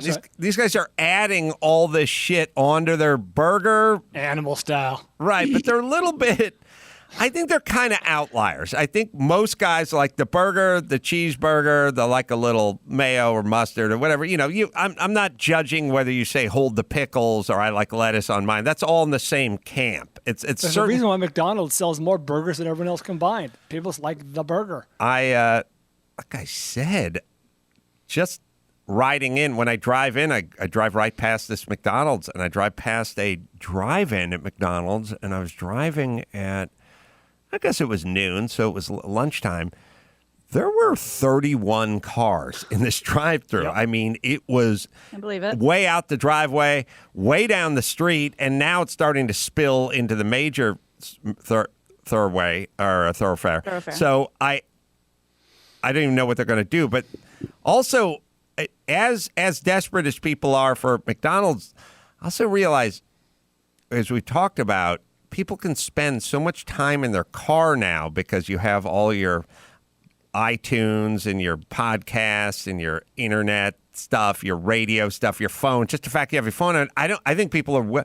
When I was a kid, not that we went to drive-thrus, but if I was a kid and you went to the In-N-Out drive-thru when I was 19 and you went to the In-N-Out drive-thru, if there were more than 6 cars, you'd park and get out of your car, just walk in. There were 31 cars. People just pulled in. Now, I didn't have air conditioning or satellite radio, so I was like, this is miserable. I'm going inside. But people will just sit in their cars now, and I think... I was saying to someone yesterday, they're telling me, I'm thinking about buying a house, but it's an hour-long commute. I don't know if I'm down with the hour-long. I was like, what is a commute now? You're rolling phone calls. You're listening to podcasts. You're learning a second language. Like, what really...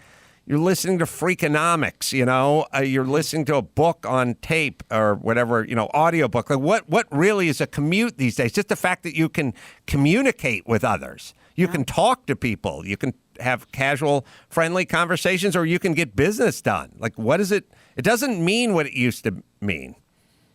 Yeah, it's a good point. Super comfortable. Yeah. All right, let's see. So Bin Laden bad, porn good. That's right. what I got. Gotcha. There's a video with no audio that I have to show you just because I have to. I'll show you in a second.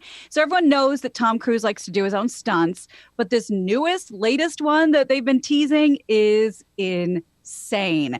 A new video shows the 58-year-old movie star riding a motorcycle off a mountain and parachuting down. It's the latest installment in the action series for Mission Impossible. It's Mission Impossible 7, and they've just resumed production. Now we're getting a glimpse into this. There's this giant ramp. You can show it. This giant ramp that just goes over the side of a mountain. We're watching him go over it right now. It looks like the track up to a roller coaster. He's off. There's a helicopter following him. He's down. They're going to show from another angle. And then you'll see him just sort of float down by parachute, teeny tiny. Yeah. There it is, the little blue parachute. The movie is set to be released next February, or this coming February, and that's presumably Tom Cruise. It's going to be a lot of movies coming out next year. Yeah. Wow. It's crazy. I'm picturing when I was a kid, the loneliest man in America was the Maytag repairman. Right, that's right. And they used to run those commercials where it's like that guy, character actor, just sitting there bored off his ass. Like, he's the Maytag repairman, but they never need to be repaired. So he's sitting lonely playing solitaire in his office all day. I would have fired the guy after year 7 of never going out on a call. But anyway, Tom Cruise's stuntman, least worked man in America. Like, he is the Maytag repairman of this generation, right? That's Tom Cruise's. Yeah. So did Tom Cruise? So I saw this on TMZ a couple of weeks ago. Sorry to scoop you, Gina. This is a few weeks old. And I saw him go off the ramp and do the ramp, but I would be surprised. Now, let's not bring Tom's character into this. Some of this is just flat out insurance. They just go, you're not doing this. You're not going to do this. I would be surprised if he did the motorcycle jump. Now, I could see him do the motorcycle jump on a harness or with a tether and a cable, but I couldn't see him do it without the cable and then straight into the parachute and down to the bottom of the canyon. Well, how would they? So that's why there's a cut there. So we didn't see the full shot. We saw it from one angle, and then we saw it from the bottom. So is that what you're saying? That's why? Taking that motorcycle and accelerating off this huge ramp and going airborne with no cable and just a parachute, I don't think they'd let anybody do that. Even Tom Cruise. I don't think they would do that, but they would let you do it on that cable that he does all his stuff with, right? He has that big slime, which is still ballsy and nuts. He puts that harness on, and then they get that cable, and then he jumps roof to roof or whatever it is. So now Max Zapata's got to try to figure it out. Where would a cable be suspended from?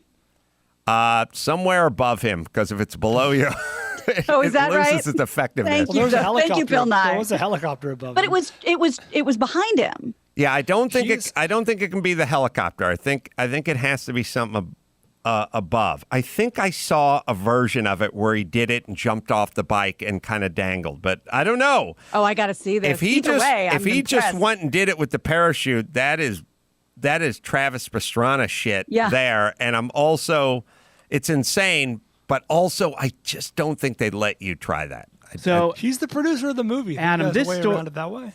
Adam, it's like they'd go, the insurance company's not going to let you do it. Right. That's how whoever's insuring this movie is not going to let you do it.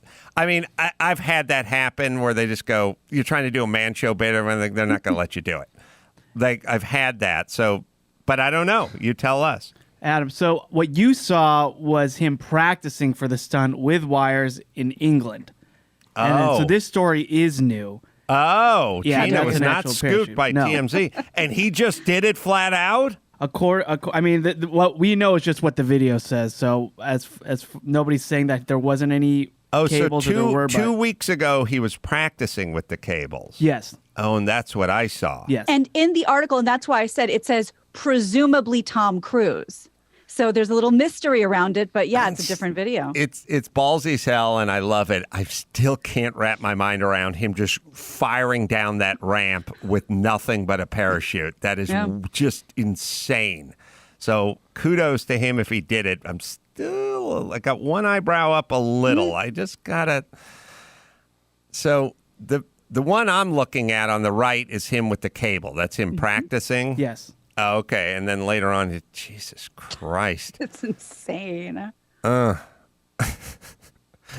Imagine, no wonder why none of that guy's marriages ever last. Can you imagine that kind of intensity all the time? Well, and there's another video I watched of him where he dumps a bike hard, and he just rolls, and as everyone's running up to him, he jumps up, I'm okay, don't worry. Like he's just rubber. You'd be married to him, and you'd be like in the kitchen, and you'd be like, Tom, where's the oven mitten? I want to get why? Why do you need one? Just getting the lasagna out of the oven. Really? Let me handle this for you. You need a mitten for that? Well, I don't want to burn my hands. You won't if your mind's right. Yeah. I'm just asking where How committed are you to this project? The oven mitten is. I don't know. Oh, yeah. We got some as a wedding gift, and I burnt them ritualistically in the backyard, okay? Before I did 1,000 push-ups. So how you getting that lasagna out, bitch? And you're like, a towel? I don't think so. I'm not going to let our child witness your weakness. No towels in this house. Now you work it out. If it's up to me, I'd take my shirt off and put it on my back and walk it on all fours over to the fucking table. But you want your oven mitten? Fine. Where's it end? Oh, I'm putting a helmet on. I'm taking a shower. Where's it end? Where's it end? All right, I'm going to go ride a motorcycle off the roof. What you think about that oven mitten? You know, as a puss, that hamburger helper mitten. You know who that guy is right now? Died of AIDS. That's right. Ironically, didn't wear a glove. I don't even know where this bit's going anymore.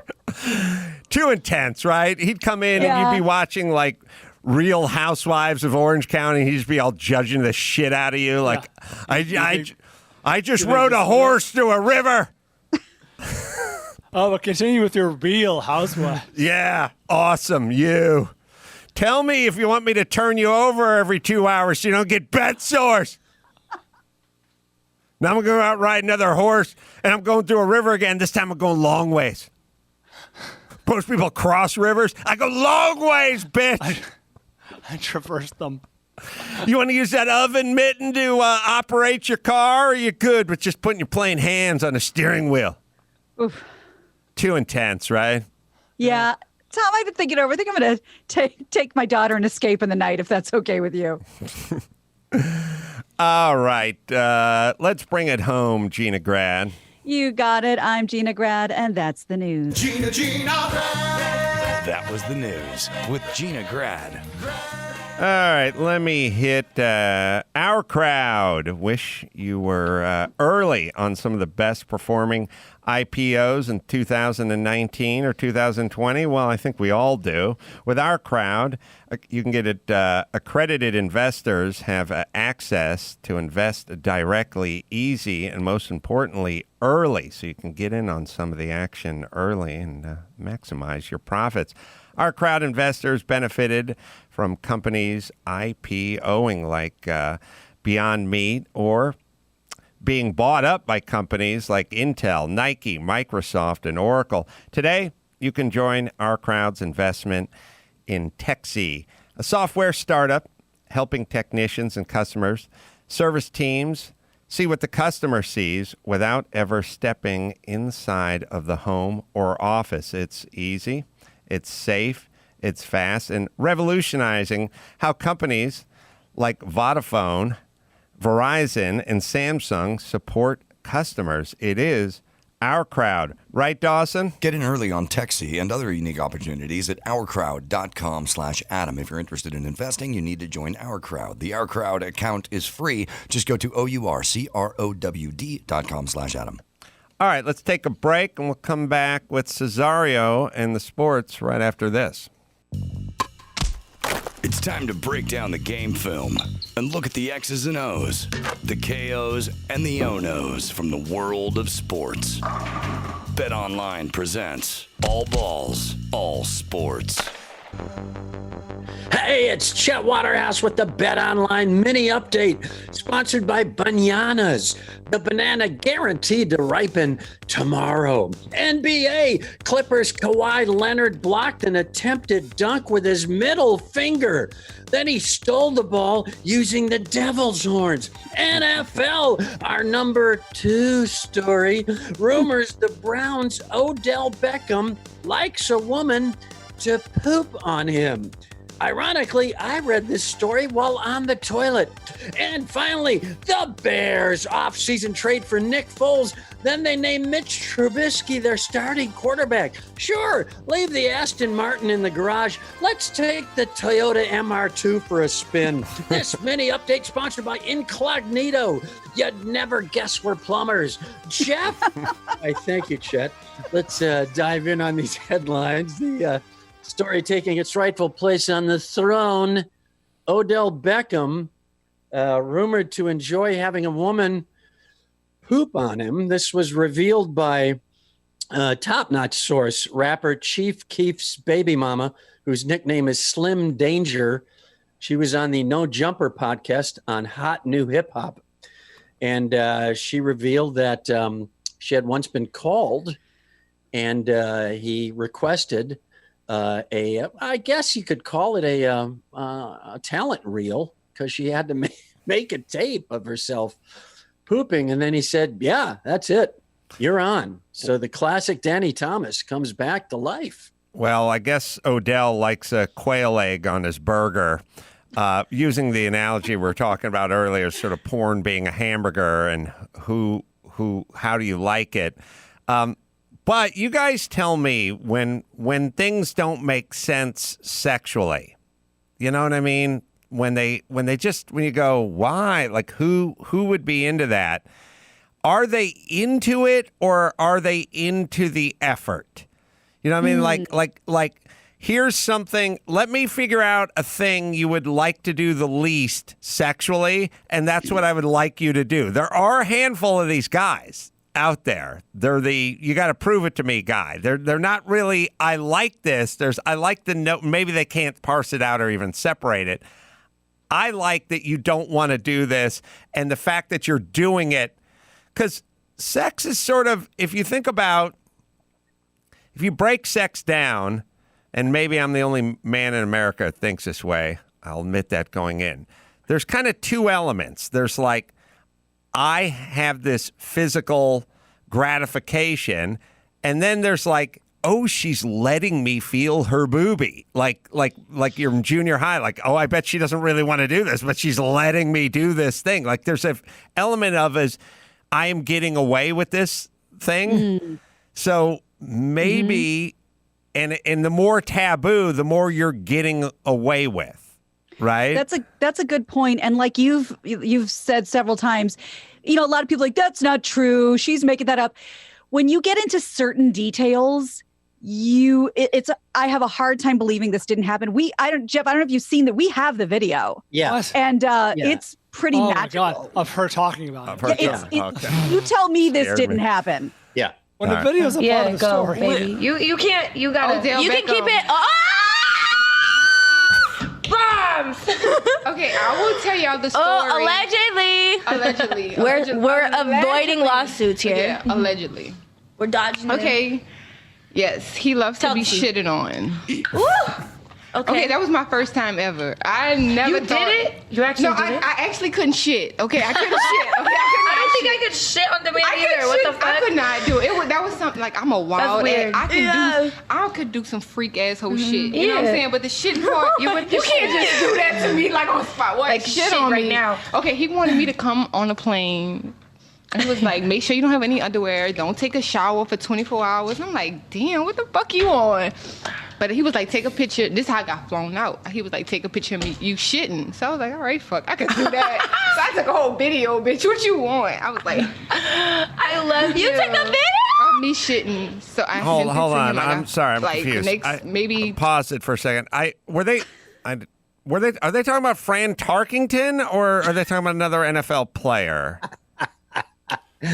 I just like the I can do that. I mean, it's so just by the book. I don't think women have any interest in any of this. And how come no one's made a Browns joke? Yeah, that's a very good point. Yeah, thank you. Yeah. So it's just. But I mean, she gets into specifics. He asked me to get on the plane. He said, "Don't shower." He told me to take a video. I know. It's That's very a checklist specific. there. Also, I don't know. Sounds about right. Like, do we think any differently of Odell Beckham? I feel like this is almost, on brand. Like, He can't be a Rhodes Scholar anymore. Yes. Interesting. It has not been verified by a second news source, but I'll take her word for it. And yeah, there is no female equivalent to like the gentleman's code. Can you? I mean, this just came out like, hey, I got an anecdote. Guy asked me to shit on his chest. I don't shit and tell. I don't want to get back to like bloomers and corsets and petticoats, but don't you feel like we know too much now? Like, is there a little bit? There's like, I feel like I know too much about people. I kind of like the idea that I grew up watching, Bob Greasy and Fran Tarkington and, Roger Starbuck and stuff. And I really didn't know anything about him. Like you'd get little bits and pieces like he was in the service. That's what we knew. Not like noble. He liked to turn his chest into a shit tray. Like we didn't get that. We just got. Yeah. We got. There's the color commentary for Chet during the game. There's the pitch out to Beckham down the sideline for 7. He likes to tack crap right on his chest. Like that's the tidbit now. We got bits like was in the service, married his high school sweetheart. Yeah. Has a 13-year-old girl who's like a lights out volleyball player. These were the personal insights we got. We didn't get a lot of hunting dogs in his downtime. The kick is up and it's good. That was a big deal. He likes hunting. Oh, he fishes too. He's a hunter. He's a sportsman.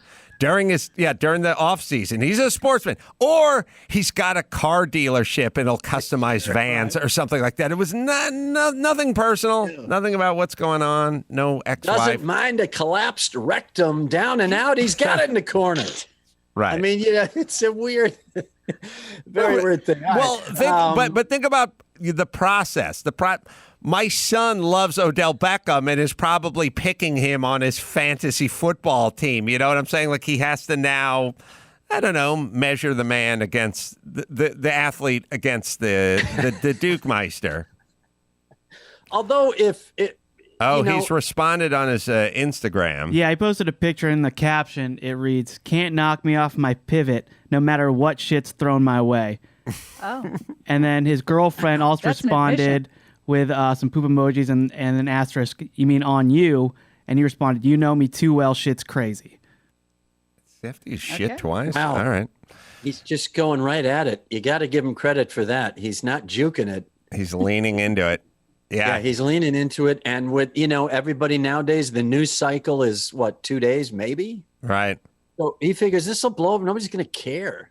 Now, if it's a quarterback running out in the open field, he's not doing a hook slide. He's going full Elway, helicopter, dive for the goal line. Mm-hmm. This just in. Sonny did not get Odell Beckham on his team this year in the Carolla Fantasy Football League. That honor belongs to Kalen. Kalen's got Odell. Oh, wow. Well, there you go. All right. What else we got? Got the pinched loaf. You got the Kawhi Leonard block. I don't know if you saw this. They were in a tight game with the Nuggets, and Kawhi Leonard blocked an attempted stuff by Jamal Murray, an attempted dunk in a pretty close game. So at a crucial moment, he literally blocked it with one finger, his middle finger, and it's the greatest FU in the world. I mean, it's not just in your face. It's actually a finger directly in your face. I don't know how a guy has a finger that long. I don't know how he is able to block an entire basketball and a full-grown man's strength behind it. And he didn't break his finger? No. He was fine. Wow. 23 points, 14 rebounds, 6 assists, and the biggest FU in the history of the game. It strikes me. Well, he got up and I think he got some of his other fingers on it initially, and then it just they all sort of peeled back and to leave the front finger. So it wasn't like he just went up with one center finger to block it. That's brash. He went up with his full open hand, and they sort of peeled off. But I was thinking about him, and Brian, I was thinking about you and your San Francisco 49ers and your George Kittle. Dud. And the reason I was thinking about Kittle and Kawhi is there's certain guys that are great athletes, but you can tell they work very hard for it, and they're this, that, and the other. And then there are other guys that are like nature boy. Like Kittle is just like nature boy. He just runs out there and runs over people and pushes his hand. Like there's a weird kind of man strength, farm strength, sort of just a natural thing. It's not, you don't get it in the weight room. It's kind of a crazy hustle meets nature boy strong. Like just those dudes you went to high school with that had that, we called him nature boy. Like just Ric Flair. Just that dude, And Kawhi's like that dude, just big hands, big feet. Yeah, just he's a monster it doesn't seem to emanate from the steroids or the work or the weight room or anything. It's just a pure kind of visceral, natural kind of crazy nature boy strength. And I think Kawhi's got that. And Kawhi's not the most physically imposing, like in his uniform. There's guys that are certainly more built and cut and whatever, but he's a freaking nature.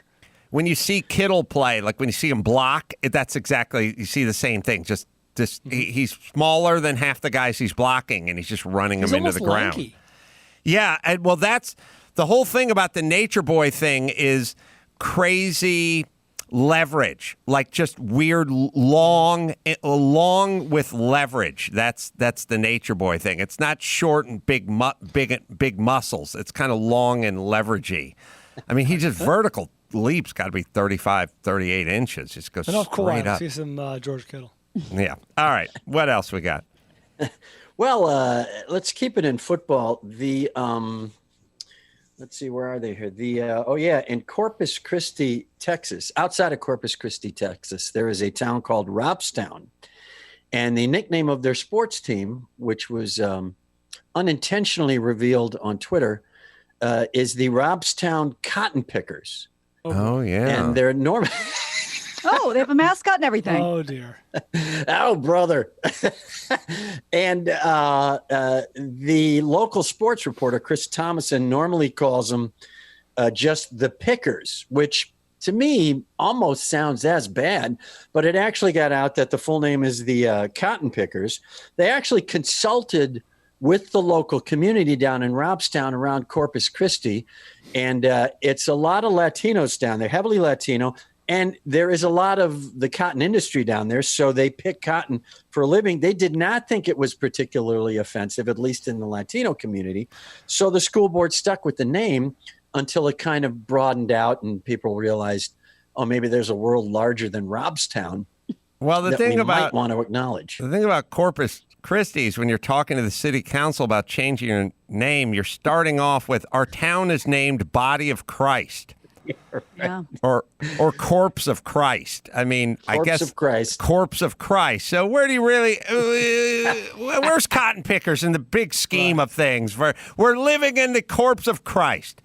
I think it's Body of Christ. Or Body of Christ. Like habeas corpus. Yeah, corpse. The body of Christ. I would argue that Cotton Pickers is sort of a lateral move from that. Down, yeah. Right. Yeah, that's down. Right, the body of Christ. And I'm not sure what the mascot is or anything, at least on the gymnasium wall. It was just a, what do they call that? A Cotton bud. Fruit? Cotton bud. Yeah. Yeah. So not they too didn't. Intimidating. No, you'll get a soft landing with the Robstown Cotton Pickers. That's about the best thing. Roger Goodell, the head of the NFL. I don't know if you guys know this, but many of the Middle Eastern people in this country descend from rayon pickers. Their families picked rayon back in the day to make disco shirts. Yeah, back in the 70s and late 60s. So a lot of bands wore a lot of the stuff their ancestors picked rayon out in the hot field all day picking rayon. Sorry, go ahead. Roger Goodell claims that there's this whole thing going on. Several of the NFL teams are not allowing any fans, up to 10 teams. Then there's some that are allowing some fans up to 12 to 13,000 in Miami and Kansas City, socially distancing with masks. Roger Goodell says that there will be no advantage to the home team that has fans in the stadium. Really? Yeah, that's his claim. Why they play the Super Bowl the neutral site? Why don't they just play it? Let's just play it in New England. You know what I mean? Like when the Patriots are there. Like, why do you pick a neutral site for a Super Bowl? Yeah. I mean, clearly, I think he's playing politics here. He's just trying to drive down the center of the road, and he's going to get hit from both sides if he does that. Well, they pick a neutral site partly because otherwise you'd have a week or a week and a half to set it up. This monstrous production. But you still can't. I agree. You can't play a home team. I mean, it wouldn't. The away team would cry bloody murder if you said we're going to Pittsburgh or New England, and Pittsburgh, New England was playing. Now, once in a while, or I should say, once in a while. I don't even know if it's ever happened where that team has gone to the Super Bowl, the neutral site. Once. And it's not even official because the 49ers won against the Dolphins, and I believe the game was in Palo Alto, which is stone's throw from Candlestick Park, there where they were playing. But I don't believe any teams ever played actually in their home stadium. The Rams played a Super Bowl in the Coliseum.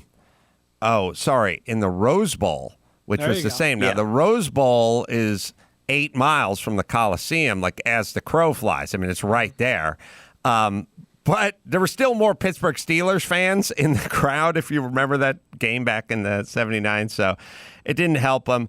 What are the rules then? We have a game, starting tomorrow as you hear this. How many people are going to be in that stadium? Are any people going to be in that stadium? Where it is. It's KC, so 12 to 15,000, right? I believe Kansas City is going to hold it to 12,000. Although maybe that is an advantage for the visiting team. Just pathetic, widely dispersed A bad applause. Smattering of applause. Yeah, it's like oh, they can't draw anything.